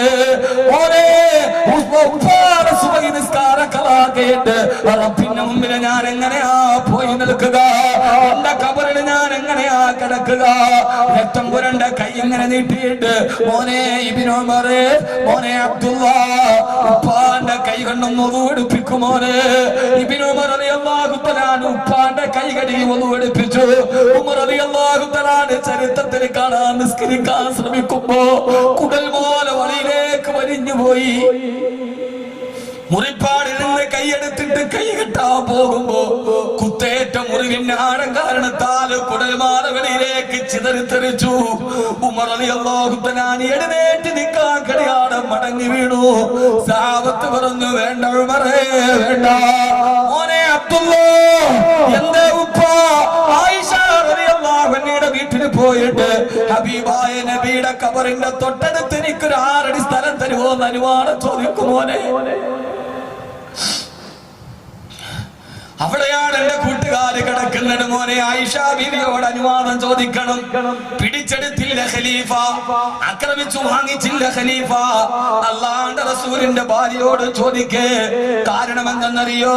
അള്ളാന്റെ റസൂൽ സല്ലല്ലാഹു അലൈഹി വസല്ലമ, ഞാൻ ഇതൊക്കെ പറയുന്നത് പലരും കരയുന്നുണ്ട്. എന്തിനെന്നറിയോ? നമ്മുടെ കൽബൊന്ന് ശുദ്ധമാകാനാണ്. സ്റ്റേജിലിരിക്കുന്നവരും കരയുന്നു, കേൾക്കുന്നവരും കരയുന്നു, പറയുന്നവരും കരയുന്നു. വല്ലാഹി ഇതൊന്നും ഞാനൊരു പ്രകടനത്തിന്റെ പേരിലല്ല. നമ്മുടെ ജീവിതത്തിന്റെ കൽവിങ്ങനെ കഴുകി ശുദ്ധിയാക്കണം. അധികകാലമൊന്നും നമുക്കിനി ഭൂലോകത്ത് ജീവിതമില്ല. ഇറങ്ങിപ്പോയവൻ തിരിച്ചു വരുമോ എന്നറിയില്ല. ഇന്നലെ ഞാൻ കോട്ടക്കിൽ നടന്ന അപകടത്തെ കുറിച്ച് പറഞ്ഞല്ലോ. എത്ര സുന്ദരമായിട്ടാണ് മരണം കാൽക്കുലേറ്റ് ചെയ്തത്. ഞാൻ ഇബ്രാഹിം സാഹിബിനോട് വീട്ടിലിരുന്നിട്ടത് പറയും. എന്നോട് ചോദിച്ചു, ഉസ്താദേ എങ്ങനെയാ മരണം ഇങ്ങനെ കാൽക്കുലേറ്റ് ചെയ്തത്? ഇന്നോവ പാഞ്ഞു വരുന്നു, ഓവർടേക്ക് ചെയ്യാൻ വേണ്ടി തീരുമാനിക്കുന്നു. ഓവർടേക്ക് ചെയ്ത് കണ്ടെയ്നർ ലോറിയും ഇന്നോവയും ഒരേ ദിശയിലെത്തുന്നു. ആ കണ്ടെയ്നർ ലോറി ഹമ്പിലോട്ട് കയറുന്നു. ലോറിയുടെ മുകളിൽ കിടക്കുന്ന ടൺകണക്കിന് ഭാരമുള്ള കണ്ടെയ്നർ നേരെ മറിയുന്നു. ഇന്നോവയുടെ മുകളിലേക്ക് ഒരു ഓട്ടോറിക്ഷ പോലെ തകർന്ന് തരിപ്പണമാകുന്നു. മോനെ, നഷ്ടപ്പെട്ടത് ആർക്കെന്നറിയോ? ഒരു പാടം 3 മക്കളാണ്, ജേഷ്ഠാനുജന്മാരായ 3 മക്കളാണ് മയ്യത്തായിട്ട് വീട്ടിലേക്ക് പോയത്. 4 മക്കളെ ഉള്ളു. 4ാമത്തെ മോൻ അതീവ ഗുരുതരാവസ്ഥയില. അനിയനെ യാത്രയേക്കാൻ പോയ 3 ജേഷ്ഠന്മാര് മയ്യത്തായി വീട്ടിലെത്തി. അവിടെ 2 പേരുടെ ഭാര്യമാര് പരിപൂർണ ഗർഭിണികളാണ്. ആ വാർത്ത വായിച്ചിട്ട് ഞാൻ ഇബ്രാഹിം സാഹിബിനോട് പറഞ്ഞ മരണ വീടിന്റെ അവസ്ഥ ഒരാൾക്കും മറ്റൊരാളെ ആശ്വസിപ്പിക്കാൻ കഴിയില്ല. ജേഷ്ഠൻ ഭരിച്ചാൽ അനിയന്റെ ഭാര്യ ആശ്വസിപ്പിക്കണം. അനിയന്റെ ഭാര്യ എന്ത് പറഞ്ഞിട്ടാണ് ആശ്വസിപ്പിക്കുക? മരണ വീട്ടിലൊന്ന് ആശ്വസിപ്പിക്കാൻ പോലും കഴിയാതെ മരണം ഇങ്ങനെ കൺമുമ്പിൽ വരുമ്പോ എന്നിട്ട് നമ്മുടെ ജീവിതത്തിൽ ഒരു മാറ്റം സംഭവിക്കുന്നില്ലല്ലോ പെങ്ങളെ. ഒരു മാറ്റവും സംഭവിക്കുന്നില്ലല്ലോ. ഉമർ റളിയല്ലാഹു തആല പറഞ്ഞ ആയിഷ, അതിനൊക്കെ വേണ്ടിയാണ് ഞാൻ ഈ വാദ പറയുന്നത്. അൽഹംദുലില്ലാഹ് 200 സദസ്സിൽ വന്ന ചെറുപ്പക്കാരെ കഥ പറഞ്ഞല്ലോ. അവരൊന്നും പതിൽ പല ആളുകളും ജീവിതത്തിൽ നിസ്കാരം എന്തെന്നറിഞ്ഞത് ഈ വിനീതന്റെ വാദ കേട്ടിട്ടാ. അവർ അല്ലാഹ് പള്ളിക്കകത്ത് കയറി വിളിക്കാൻ തുടങ്ങിയത് ഈ വാദ കേട്ടിട്ടാ. ഇത് കേട്ടിട്ട് ഇറങ്ങുമ്പോഴും എനിക്ക് തോൽപ്പിക്കാനും ജയിക്കാനും എനിക്ക് ആഗ്രഹമില്ല. വല്ലാഹി പടച്ച റബ്ബിനെ തന്നെ സത്യം. എന്റെ സഹോദരങ്ങളുടെ ചെറുപ്പക്കാര മനസ്സിലൊരു മാറ്റം ഉണ്ടാകണം. ഹബീബായ നബി തങ്ങൾ വഫാത്തെടുത്തപ്പോൾ അലി റളിയല്ലാഹു അൻഹുവിനെ കണ്ടു. അലിയേ, നിന്നെ ഞാൻ കണ്ടില്ലായിരുന്നെങ്കിൽ എന്റെ പൊന്നുമോൾക്ക് ഇത്രയും നല്ലൊരു ഭർത്താവിനെ കിട്ടുമായിരുന്നില്ലല്ലോ അലിയേ. അലി റളിയല്ലാഹു തആല പൊട്ടിക്കരഞ്ഞു. മറുഭാഗത്ത് ഉസ്മാൻ റളിയല്ലാഹു തആല നിൽക്കുന്നുണ്ട്. ഉസ്മാനെ, നിനക്ക് ഞാൻ എന്റെ മോളെ സൈനബിനെ വിവാഹം ചെയ്ത് തന്നു. ഉസ്മാൻ, മദീനത്തെ പള്ളി കണ്ട ചരിത്രം എന്തൊക്കെയാണ്. ഇരുന്നിട്ട് വഫാത്തിന് തൊട്ട് മുമ്പ് എന്റെ സൈനബ് മരണപ്പെട്ടു പോയി. രണ്ടാമത് എന്റെ റുഖിയെ നിനക്ക് ഞാൻ വിവാഹം ചെയ്തു തന്നു. ഉസ്മാനെ, അവള് മരിച്ചു പോയാൽ മുഹമ്മദിന് എത്ര പെൺമക്കളുണ്ടെങ്കിലും അവരെല്ലാം നിനക്ക് ഞാൻ വിവാഹം ചെയ്ത് തരും. ഉസ്മാൻ, എനിക്ക് നീ അത്രയേറെ പ്രിയങ്കരനാണ് ഉസ്മാൻ. ഉസ്മാൻ റളിയല്ലാഹു തആല പൊട്ടിക്കരഞ്ഞു. നബിയേ, ഇതൊരു വിടവാങ്ങൽ പ്രസംഗം പോലെ ഇന്നല്ല നബിയേ. അപ്പോഴാണ് ഇടതുഭാഗത്തും വലതുഭാഗത്തും അബൂബക്കർ റളിയല്ലാഹു തആല നിൽക്കുന്നത് കണ്ടത്. 2 പേരെയും ഒരുമിച്ച് ചേർത്ത് തന്റെ ഇടതുഭാഗത്തേക്ക് നിർത്തിയിട്ട് അവരെ തോളിലേക്ക് കൈയിട്ടിട്ട് പറഞ്ഞു, അബൂബക്കറേ, ഉമറേ, എന്താണ് നബിയേ? വഹകദാ യദ്ഖുലു സാലിസാനി ഫിൽ ജന്നാ. ഇതേപോലെയാണ് നമ്മൾ 3 പേര് സ്വർഗ്ഗത്തിൽ നിൽക്കുന്നത്. അബൂബക്കറേ, ഉമറേ, ഇത് കണ്ണുനീര് ഒരാളെ പറയാനും കേൾക്കാനും കഴിയില്ല. തന്റെ ജീവിതത്തിന്റെ പ്രതിസന്ധികളെ തനിക്ക് കാവലായിരുന്നവരെ ചേർത്ത് പിടിച്ചിട്ട് പറഞ്ഞു, അബൂബക്കർ, ഉമറേ, വഹകദാ യദ്ഖുലു സാലിസാനി ഫിൽ ജന്നാ. ഇതുപോലെയാണ് നമ്മൾ 3 പേര് സ്വർഗ്ഗത്തിൽ നിൽക്കുന്നത്. ഉമറേ റളിയല്ലാഹു തആല അൻഹു, ആ ഒരു ഓർമ്മയുള്ളത് കൊണ്ടാണ് അബൂബക്കർ റളിയല്ലാഹു തആല പറഞ്ഞത്, ഖബറിൽ കിടക്കുമ്പോൾ സ്വർഗ്ഗത്തിൽ എങ്ങനെ നിൽക്കുന്നവോ അതേപോലെ ഖബറിൽ കിടക്കണം. ആയിഷ ബീവിയോട് അനുവാദം ചോദിക്കൂ. ആയിഷ ബീവി അനുവാദം കൊടുത്തു. ഉമർ റളിയല്ലാഹു തആല നിന്നെ മയ്യത്ത് കുളിപ്പിക്കുന്നതിനുള്ള അവസ്ഥകളിലോട്ട് കടന്നു പോവുകയാണ്, മരണമാസന്നമാവുകയാണ്. ഉമ്മന്റെ മകന്റെ മടിയിലെ തല വെച്ചിട്ട് പറഞ്ഞു, മോനെ ഇബ്നു ഉമറേ, എന്താണ് ഉപ്പ? നിന്റെ ഉപ്പാന്റെ മയ്യത്ത് കുളിപ്പിക്കും ആ വെള്ളത്തിലെ കർപ്പൂരം ചേർക്കരുത് മോനെ. വെറും പച്ചവെള്ളം കൊണ്ട് ഉപ്പാന്റെ മയ്യത്ത് കുളിപ്പിക്കാവൂ. അതെന്തേ ഉപ്പ? കർപ്പൂരം കലർത്തിയ വെള്ളം കൊണ്ടൊന്നും കഴുകാൻ പറ്റിയ ശരീരമല്ല നിന്റെ വാപ്പയുടെ ശരീരം. ഇതൊരു കാലത്ത് കള്ളുപോന്തിയ ശരീരമാണ്. ഇതൊരു കാലത്ത് സുന്ദരി പെണ്ണുങ്ങളുടെ ചാരത്ത് കിടന്ന ശരീരമാണ് അബ്ദുല്ലാ. അതുകൊണ്ടൊരു നിസ്സാരക്കാരനായിട്ട് ഉമർ മരിച്ചു പോകട്ടെ, നിന്റെ വാപ്പ വിട പറഞ്ഞു പോകട്ടെ. ഈ ഒരു അവസ്ഥയിൽ വിട പറഞ്ഞു പോയി ഉമർ റളിയല്ലാഹു അൻഹു. ആയിഷ ബീവിയുടെ വീടിന്റെ തൊട്ടടുത്ത് ആ റൗളയുടെ ചാരത്ത് കബറടക്കപ്പെട്ടു സയ്യിദുനാ ഉമർ ഇബ്നുൽ ഖത്താബ് റളിയല്ലാഹു തആല അൻഹു. എന്തിനാ ഞാൻ ഇത് പറഞ്ഞത്? തീർന്നില്ല, ചരിത്രം തീർന്നില്ല. ഉമർ റളിയല്ലാഹു തആല അൻഹുവിനെ കബറടക്കിയിട്ട് വർഷങ്ങൾ പലത് കഴിഞ്ഞു റൗളയുടെ നവീകരണം എത്തി. റൗള വിശാലമാക്കാൻ ആ ഭാഗം മുഴുവനെ കുഴിച്ചു മാന്തിയപ്പോ, മണ്ണ് മാറ്റിയപ്പോ മൺവെട്ടി പോയി ശരീരത്തിൽ തൊട്ട് ആ ഭാഗത്ത് നിന്ന് രക്തം പൊട്ടി ഒലിക്കാൻ തുടങ്ങി. കുഴിവെട്ടുന്ന ആളുകളോ മണ്ണ് മാന്തി നോക്കിയപ്പോ ജീവനുള്ള മനുഷ്യന്റെ കാല് പോലെ ഒരു കാല് കണ്ടു. ആ കാലിൽ നിന്ന് രക്തം ഇങ്ങനെ തടം തന്നെയാ തൊടുകയാ. ആളുകള് പരിഭ്രാന്തരായി. രാജാധികാരികൾ ഓടി വന്നു, ആയിരക്കണക്കിന് ആളുകൾ ഓടി വന്നു. ഈ കാലാരുടേതാണ്? അടുത്ത കാലത്ത് മറവ് ചെയ്യപ്പെട്ടതല്ല. മറവ് ചെയ്യപ്പെട്ടിട്ടും ശരീരം ഒന്ന് ചുളുങ്ങാട്, പുഴുവന്ന് തൊടാട്, ജീവനുള്ള കാലിൽ നിന്ന് രക്തം വരുന്നത് പോലെ ഈ രക്തം വരുന്ന കാലാരുടേതാണ്? ആളുകൾ പലരും പറഞ്ഞു ഇന്നാളുടേതാ, ഇന്നാളുടേതാ. അവസാനം അവിടെ ജീവിച്ചിരിക്കുന്ന ഏറ്റവും പേരുള്ള സഹാബിയായ സഹാബിയെ കൊണ്ടുവന്നു. ആ സഹാബിയോട് ചോദിച്ചു, ഈ കാലാരുടേതാണ്, നിങ്ങൾക്ക് പരിചയമുണ്ടോ? ആ സഹാബിയ കാലിലേക്ക് നോക്കിയിട്ട് പറഞ്ഞു, ഈ കാലാരുടേതെന്നറിയോ? ഉമർ റളിയല്ലാഹു തആല അൻഹുവിന്റെ കാലാണ്. ഇത് മഹാനായ ഉമർ ഇബ്നുൽ ഖത്താബ് റളിയല്ലാഹു അൻഹുവിന്റെ കാലാണ്. കാലത്തെ പ്രിയപ്പെട്ട ചെറുപ്പക്കാരാ, ഒരു കാലത്തെ തമ്മാടിയായ മനുഷ്യന് നാളെ മരിക്കുമെന്നുള്ള ബോധം വന്നപ്പോ, ഈ അശ്ലീലത്തിൽ നിന്ന് മാറി നിൽക്കണമെന്നുള്ള ബോധം വന്നപ്പോ, മണ്ണിന് പോലും തിന്നാൻ കഴിയാത്ത, കബറിലെ പുഴുക്കൾ പോലും തൊട്ടു നോക്കാത്ത ഒരു സുന്ദരമായ ശരീരത്തിന്റെ ഉടമയായെങ്കിൽ എന്തേ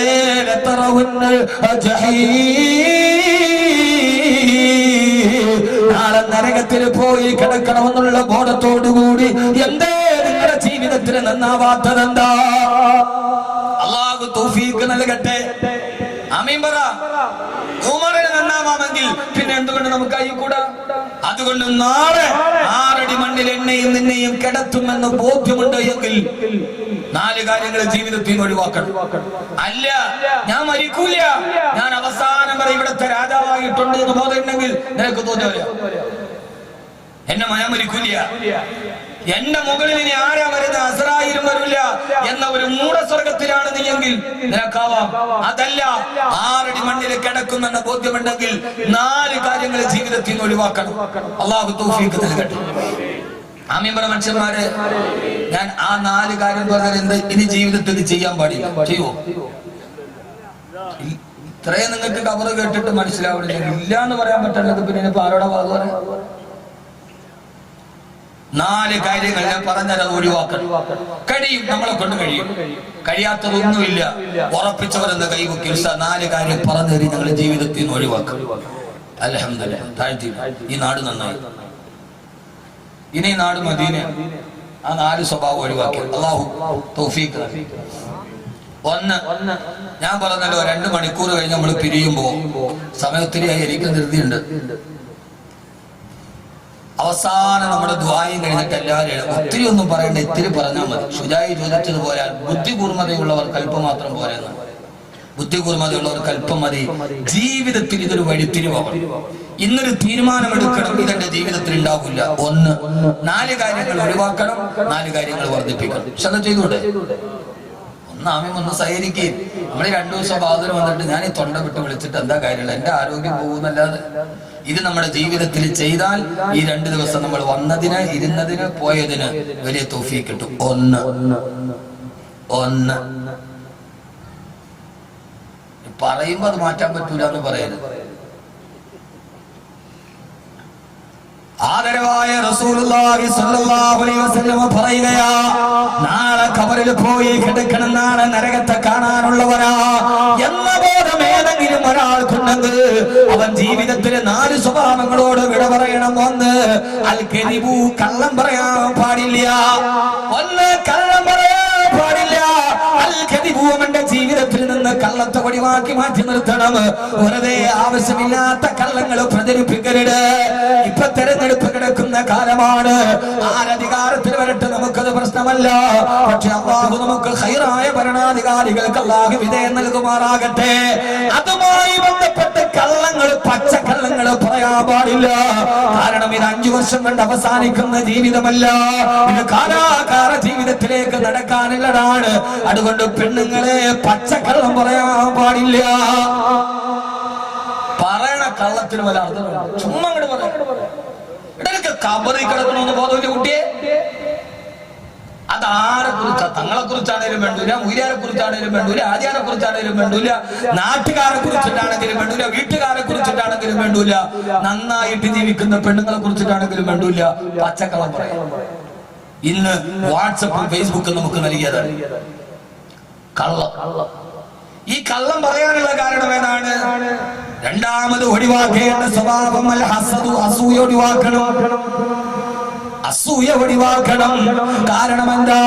അൽ ഹസദു യഅകുലുൽ ഹസനാതി കമാ യഅകുലുൻ നാറു അൽ ഹതബാ. വിറകിനെ തീ തിന്നുന്നതുപോലെ ഹസദ് നിന്റെ നന്മയെ ഇല്ലാതാക്കി കളയും. ചെയ്യുന്ന നന്മയെല്ലാം മേശടിയും പരദൂഷണവും പറഞ്ഞ് തിന്നു കഴിഞ്ഞാൽ പിന്നെ കബറിൽ പോയാ നിനക്ക് ഏത് സൽക്കർമ്മമാണ് ബാക്കിയുണ്ടാവുക? പെങ്ങളെ സഹോദരങ്ങള്, ഒറ്റവാക്കിന് ഞാൻ ഓർമ്മിപ്പിക്കുകയാ, ഒന്ന് കള്ളം പറയരുത്. 2, ഹസദ്, അസൂയ പാടരുത്. 3, അന്നബീമാ,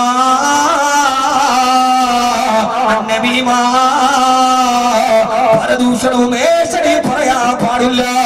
മാന്യമായി ജീവിക്കുന്നവരെ കുറിച്ച്, നല്ലവരായി ജീവിക്കുന്നവരെ കുറിച്ച് അന്നബീമാ, ഏഷണിയും പരദൂഷണവും പറയരുത്. ആ പറയുന്ന ഒരാൾ കബറിൽ കിടക്കുകയില്ല, അവൻ കബറിൽ കിടക്കുകയില്ല, അവൻ കബറിൽ കിടക്കുകയില്ല. മഹാനായ ഇബ്നു അബ്ബാസ് റളിയല്ലാഹു അൻഹു പറയാ, ഞങ്ങൾ ഒരിക്കൽ ഹജ്ജിന് വേണ്ടി പോകുമ്പോ ആ ഹജ്ജ് സംഘത്തിലുണ്ടായിരുന്ന ഒരാൾ മരണമടഞ്ഞു. അയാൾ മരണമടഞ്ഞ ആളെ ഇഹ്റാമിന്റെ വസ്ത്രം ധരിച്ചിരിക്കവേ മരിച്ചുപോയി. അയാളെ ഞങ്ങൾ കൊണ്ടുപോയി കബറെടുക്കാൻ കബറ് കുടിച്ചു. ആ കബറ് കുടിച്ചപ്പോ കബറ് കുടിച്ചിട്ടതിലേക്ക് മയ്യത്തെടുക്കു വെക്കാൻ പോയപ്പോ ആ കബറിൽ പാമ്പുകൾ ഇങ്ങനെ തല നീട്ടി നിൽക്കുകയാ. എന്റെ മോളെ, ഇത് കഥയും ഐതിഹ്യവും ഒന്നുമല്ല, ഹദീസ് ഗ്രന്ഥങ്ങളെ വിവരിച്ചതാ. പാമ്പുകൾ ഇങ്ങനെ പണം വിടത്തി ആടുകയാണ്, അതിൽ നിന്ന് തീ ഇങ്ങനെ ആളിക്കത്തുകയാ. ഞങ്ങൾ ആ മയ്യത്തവിടെ വെക്കാൻ കഴിയാതെ അടുത്ത കബറ് കുടിച്ചു. ആ കബറ് കുടിക്കുമ്പോഴും അതിൽ പാമ്പുകളും തീനാളങ്ങളും ആടിപ്പടരുകയാ. 3ാമത്തെ കബറ് കുടിച്ചു. ആ 3ാമത്തെ കബറിലും പാമ്പുകളും തീനാളങ്ങളുമാ. ഞങ്ങൾ ആ കബറ് കുടിച്ചു മടുത്തപ്പോ ഈ മനുഷ്യനെ കബറടക്കാൻ കഴിയാതെ മഹാനായ അബൂ ഹുറൈറ റളിയല്ലാഹു അൻഹുവിന്റെ അടുക്കൽ വന്നിട്ട് പറഞ്ഞു, മഹാനവറുകളെ, ഈ മനുഷ്യനെ കബറടക്കാൻ പോകുമ്പോ തീനാളങ്ങളും പാമ്പുകളും കാണുകയാ. മഹാനവറുകൾ പറഞ്ഞു, നിങ്ങൾ അവിടെ കബറടക്കുക. അടുത്ത കബറ് കുടിച്ചു.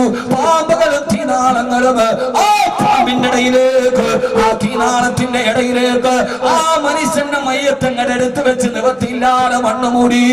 എന്നിട്ട് മഹാനായ ഇബ്നു അബ്ബാസ് റളിയല്ലാഹു തആല അൻഹു പറയാ, അബൂ ഹുറൈറ റളിയല്ലാഹു തആല അൻഹു ഞങ്ങളോട് പറഞ്ഞു, ഇബ്നു അബ്ബാസ് ഹഫർതുൽ അർദ കുല്ലഹാ,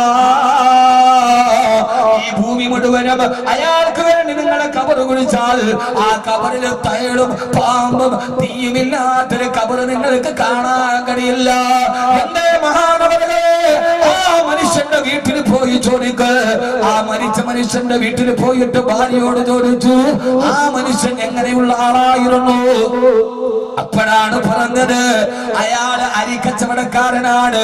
അരിക്ക് തൂക്കം കിട്ടാൻ അയാൾ അതിന്റെ ഇടയിൽ ചെറിയ കല്ലുകൾ ചേർത്ത് വെച്ച് കള്ളക്കച്ചവടം നടത്താറുണ്ടായിരുന്നു. എന്റെ ഭർത്താവെന്ന് പറഞ്ഞപ്പോ, സഹോദരങ്ങളെ, ഒരു പാവപ്പെട്ടവരെ ചതിച്ച ഒരു മനുഷ്യൻ ഈ കഥയാണെങ്കിൽ ഒരു പാവപ്പെട്ട മനുഷ്യനെ ചതിച്ച്, ഒരു പാവപ്പെട്ടവനെ ചതിച്ച് നമ്മളെ സ്നേഹിച്ച, നമ്മളെ വിശ്വസിച്ച, അവന്റെ വീടിന്റെ ബെഡ്റൂം പോലും നമുക്ക് വേണ്ടി തുറന്നു തന്ന, നമ്മളെ വിശ്വസിച്ച നമ്മുടെ കൂട്ടുകാരൻ, നമ്മുടെ നാട്ടുകാരൻ, അയാളെ കുറിച്ച് ആവശ്യമില്ലാത്ത നമീമത്തുകൾ പറഞ്ഞ, നമ്മുടെ പെണ്ണുങ്ങളെ കുറിച്ച് പറഞ്ഞാൽ, ഗൾഫുകാരന്റെ പെണ്ണുങ്ങളെ കുറിച്ച് പറഞ്ഞാൽ, നീ നിന്റെ മണ്ണിന്റെ അടിയിലെ കബറിലെ കിടക്കില്ല. അതുകൊണ്ട് കബറിൽ പോകുമെന്ന് ഓർമ്മയുണ്ടെങ്കിൽ ഈ 3 സ്വഭാവം ഒഴിവാക്കണമെന്ന് ഹബീബായ നബിയുനാ റസൂലുള്ളാഹ്. ഫേസ്ബുക്കിൽ ആരും അറിയാത്ത വ്യാജ അക്കൗണ്ടിൽ ഉപയോഗിക്കുക. എടാ മോനെ, വ്യാജ അക്കൗണ്ട് നീ അണ്ണോണാണെന്ന് ആളുകൾക്ക് അറിയാവൂ. നിന്റെ റബ്ബിന് നീ അണ്ണോണല്ല, നിന്റെ റബ്ബിന് നീ അജ്ഞാതനല്ല. നിന്റെ വീടും നിന്റെ കൂടും നിന്റെ പേരും നിന്റെ അഡ്രസ്സും നിന്റെ വിലാസവും നിന്റെ തിന്മയും നിന്റെ നന്മയും എല്ലാം നിന്റെ റബ്ബിനറിയാവും. അതുകൊണ്ട് ഈ 3 സ്വഭാവം ഒഴിവാക്കണം. അല്ലാഹു തൗഫീഖ് നൽകുമാറാകട്ടെ. ആമീൻ പറ. എന്താ പറ്റാത്തത്? അവനമനിച്ച് ഇതുമാ കള്ളുകൂടെ ഒഴിവാക്കാൻ എളുപ്പമാണ്. പക്ഷെ ആരാനെ കുറിച്ച് അപവാദം ഒഴിവാക്കാൻ വലിയ പാടാണ്. ഇത് അതിനു വേണ്ടി മാത്രം നമ്മൾ ജനിക്കാൻ. എന്താ സഹോദരങ്ങളെ പറയാനുള്ളത്? അല്ലാഹു ചോദിക്കുകയാണ്,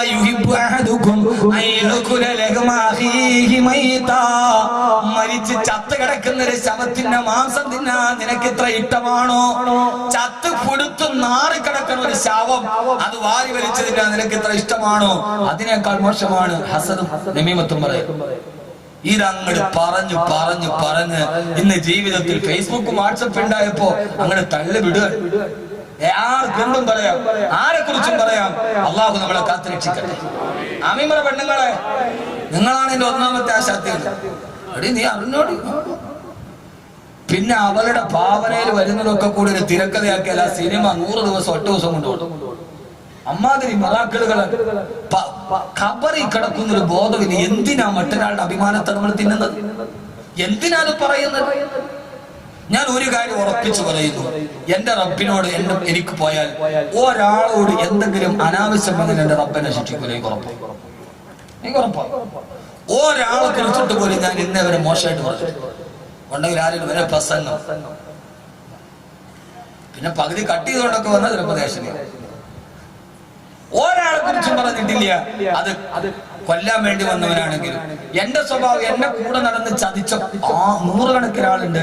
ഇപ്പഴേ എന്റെ മുൻപിൽ വന്ന് കണ്ടാൽ ഞാൻ സലാം വന്ന് കെട്ടിപ്പിടിക്കും. വേണം ഒരു മുത്തം കൊടുക്കും. എന്തുകൊണ്ടെന്നറിയാവോ? അത് എലി പറഞ്ഞതുപോലെയാണ്. കൂട്ടിൽപ്പെട്ടുപോയ എലിക്കണീര് വീണ എലി പറഞ്ഞൊരു കഥയുണ്ട്. വെച്ചത് നീയാണെന്നറിയാം, എന്നെ കൊല്ലാനാണെന്നും അറിയാം, എന്നിട്ടും അതിന്റെ അകത്ത് കയറി വന്നത് വിശപ്പിനേക്കാൾ വലുതല്ലല്ലോ മറ്റൊന്നും. കെണി വെച്ചത് നീയാണെന്നറിയാം, വെച്ചത് എന്നെ കൊല്ലാനാണെന്നും അറിയാം, എന്നിട്ടും ഞാൻ ഈ കൂട്ടിലോട്ട് കയറി വന്നത് വിശപ്പിനേക്കാൾ വലുതല്ലല്ലോ മറ്റൊന്നും. നീയാണ് വിത്തന പറഞ്ഞതെന്നറിയാം, അതെനിക്ക് നേരെയാണെന്നറിയാം, എന്നിട്ട് കണ്ടിട്ട് കെട്ടിപ്പിടിച്ചത്.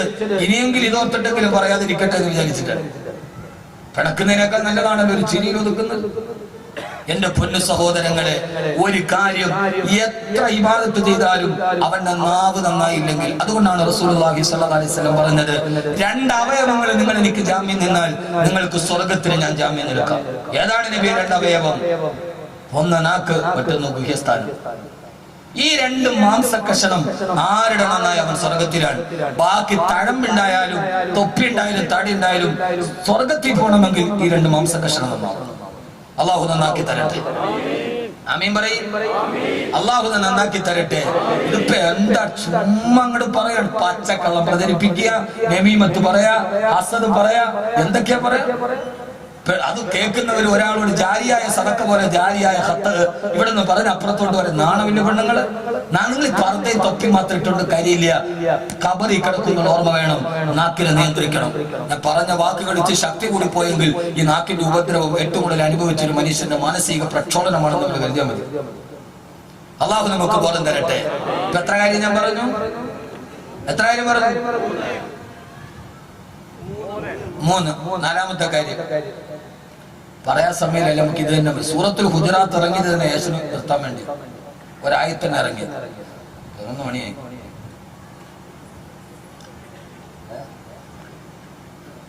നാളെ പോകാമല്ലോ. പള്ളിയിലാണ് നടക്കുമായിരുന്നു, വീട്ടിൽ നടക്കൂല. ആദരവായ പ്രവാചകൻ നബി മുഹമ്മദ് മുസ്തഫ സല്ലല്ലാഹു അലൈഹി വസല്ലം. ഇന്ന് ആരുമില്ല പറയാൻ, ഉമ്മായി മോളും ഒക്കെ ഇരുന്നിട്ട് പറയാം. ഇപ്പോ വന്നൊരു സുഹൃത്തുക്കൾ എന്നോട് പറഞ്ഞു, ഉസ്താദ് ഇന്നലെ വാത് വെക്കാൻ വന്നാ വരാൻ പറ്റിയില്ല. എന്ത് പറ്റി മോനെ? വന്ന വഴിക്ക് ഒരു അപകടം ഉണ്ട്. ഒരു ബൈക്ക് വന്നിട്ട് വേറെ ബൈക്ക് ഇടിച്ചു. വാപ്പായും മോനും കൂടി ബൈക്കിൽ വരിക, 2 മക്കളും കൂടി വേറൊരു ബൈക്കിൽ വന്നൊരു ഉമ്മായും മോനെ ഇടിച്ചു. ഇവർ ഓടിക്കൂടി പോയി, 2 പേരെ എടുത്ത് ഹോസ്പിറ്റലിൽ കൊണ്ടുപോകാൻ പോയപ്പോ ഈ 10 വയസ്സേ ഉള്ളൂ മോന്, ഇടിച്ച മോൻ. വാപ്പ നല്ല തണ്ണി, വാപ്പ നല്ല തണ്ണി അടിച്ചിട്ടാണ് ഓടിക്കണ 10 വയസ്സുള്ള മോനെ വെച്ച്. അപ്പൊ വീണെഴുന്നേച്ച് ആളുകൾ കൂടി പോയി 10 വയസ്സുള്ള മോൻ പറയാം, ഈ ചങ്ങാതിയോട് ഞാൻ അപ്പഴേ പറഞ്ഞ ഇത്ര സ്പീഡിൽ ഓടിക്കരുത്, മര്യാദയ്ക്ക് ഓടിക്കും. അപ്പൊ 10 വയസ്സുള്ള ഈ കുട്ടിയോട് പോയ ആളുകൾ വെച്ചു, മോനെ ഇതാണ്. അതെന്റെ വാപ്പ അല്ലവനാണ്, ഞാനാ ചങ്ങാതിയോട് പറഞ്ഞതാണ് നേരെ തൂങ്ങി ഓടിക്കണോ. ആരാ പാതിരാത്രി 10 വയസ്സുള്ള മോനാ പറയാ. ഈ ഒരു അവസ്ഥയിലേക്ക് നമ്മൾ മാറി. ആദരവായ പ്രവാചകൻ നബി മുഹമ്മദ് മുസ്തഫ സല്ലല്ലാഹു അലൈഹി വസല്ലം പറയാ, ഖബറിൽ മര്യാദയ്ക്ക് കിടന്നുറങ്ങണമെന്ന് ആഗ്രഹമുണ്ടെങ്കിൽ, മുൻകർ നക്കീറിന്റെ ഈ ചോദ്യത്തിന് മറുപടി പറയണമെന്ന് ആഗ്രഹമുണ്ടെങ്കിൽ 4 കാര്യങ്ങൾ ജീവിതത്തിൽ ഒഴിവാക്കണേ. അൽ ഹസദു വൽ കദിബു, കള്ളം പറയാതിരിക്കുക. വൽ ഹസദു, ഏഷണി പ്രചരിപ്പിക്കാതിരിക്കുക. 3 നമീമ, പരദൂഷണം പറയാതിരിക്കുക. 4 മൂത്രമൊഴിച്ചാൽ നന്നായിട്ട് ശുദ്ധിയാക്കുക. ഒരു സഹാബിയെ ഖബറടക്കിയിട്ട് നബി സല്ലല്ലാഹു അലൈഹി വസല്ലം പറഞ്ഞു, ഈ സഹാബി ഖബറിൽ ശിക്ഷ അനുഭവിക്കുന്നുണ്ട്. അദ്ദേഹം മൂത്രമൊഴിച്ചിട്ട് നന്നായിട്ട് ശുദ്ധിയാക്കാത്ത ആളാണ്. ശുദ്ധിയായില്ലെങ്കിൽ നിസ്കാരം സഹിയാവില്ല, ഇബാദത്തുകൾ സഹിയാവില്ല. അപ്പൊ പിന്നെ ഖബറിൽ ശിക്ഷ കൂടുകയുള്ളൂ. അതുകൊണ്ട് മലമൂത്ര വിസർജനം ചെയ്യുമ്പോ അത് നന്നായിട്ട് ശുദ്ധീകരിക്കണേ എന്ന ഹബീബായ നബി മുഹമ്മദ് മുസ്തഫ എന്ന ഒറ്റ വാക്കിൽ പറഞ്ഞാൽ, ആധുനിക ലോകത്തിന്റെ പുരോഗമനത്തിന്റെ അടയാളമായി ബാത്റൂമുകളിൽ വെച്ച ടിഷ്യൂ ഉടനെ തന്നെ എടുത്തു മാറ്റുക, ജലം കൊണ്ട് നിങ്ങൾ ശുദ്ധീകരിക്കുക. കാരണം ഇത് ഖബറിലെ ശിക്ഷയുടെ കാരണമാണെന്ന് നബിയുനാ റസൂലുള്ളാഹി. വളരെ നിസ്സാരമെന്ന് കരുതുന്നതും ഖബറിൽ വലിയ ഗുരുതരമാണ്. അല്ലാഹു കാക്കട്ടെ. ഇനി ഈ 4 കാര്യങ്ങൾ ഒഴിവാക്കിക്കൂടെ? ഒന്ന് മനസ്സിൽ തീരുമാനമെടുക്കി, പടച്ചോനെ ഞാൻ ഇനിയിപ്പോ വേറൊരാൾ കണ്ടാലും ഞാനത് പറഞ്ഞുകൊണ്ട് നടക്കൂല. കണ്ടാൽ പറയണമെങ്കിൽ ആദ്യം പറയേണ്ട ആരാ? നമ്മളൊരു തെറ്റ് ചെയ്തു, അത് കണ്ടാൽ ലോകത്ത് മുഴുവനെ നമ്മൾ ഓടിച്ചെന്നറിയിക്കും. ഇല്ലെങ്കിൽ വാട്സപ്പിൽ എടുത്തിടും, ഇല്ല ഫോട്ടോ ഷോപ്പൊക്കെ ചെയ്ത് നമ്മൾ ഇടും. യഥാർത്ഥത്തിൽ ഒരു തെറ്റ് ചെയ്താൽ കണ്ടാൽ ആദ്യം വിളിച്ചു പറയേണ്ട ആരാ എന്ന് പറയും. പറ മനുഷ്യന്മാരെ, അള്ളാഹു അല്ലേ നമ്മൾ ചെയ്യണ തെറ്റ് ആദ്യം കാണുന്നവരാ? അല്ല. എന്നാൽ അള്ളാഹു സത്താറാണ്, അവൻ മറച്ചു വെക്കുന്നവനാണ്. സത്താർ എന്ന് പറഞ്ഞാൽ അള്ളാഹു ഗഫാറാണ്, പൊറുക്കുന്നവനാണ്. സത്താറുൻ, അവൻ മറച്ചു വെക്കുന്നവനാണ്. നമ്മൾ ചെയ്ത തെറ്റൊക്കെ അപ്പൊ തന്നെ അള്ളാഹു ലോകത്തിന്റെ മുമ്പിൽ പറഞ്ഞാൽ നമ്മുടെ അവസ്ഥ എന്താ? അള്ളാഹുടെ സ്വഭാവമാണ് സത്താർ, മറച്ചു വെക്കണം. ആണ് മനസ്സിൽ തീരുമാനം എടുക്കും, ഇൻഷാ അല്ലാഹ് ഞാൻ ചെയ്ത അമലുകൾ എനിക്ക് കിട്ടണം, വേറൊരാൾ കൊണ്ടുപോകരുത്. അതുകൊണ്ട് ഈ 4 കാര്യങ്ങൾ ശ്രദ്ധിക്കുമെന്ന് ഉറപ്പ് വെച്ചൊരക്കൊന്ന് കൈപൊക്കി. എല്ലാരും പൊക്കി അത് പാലിക്കുമെന്ന് എനിക്ക് ഉറപ്പില്ല, എന്നാൽ ഈ 10 പേര് മതി എനിക്ക്. അള്ളാഹു തൗഫീഖ് നൽകട്ടെ. ഞാൻ അവസാനിപ്പിക്കുന്നതിന് മുമ്പ് 4 കാര്യങ്ങൾ കൂടി ജീവിതത്തിൽ വർദ്ധിപ്പിക്കണം. അള്ളാഹു നമ്മളെ ജഹീം എന്ന നരകത്തിൽ നിന്ന് കാക്കട്ടെ.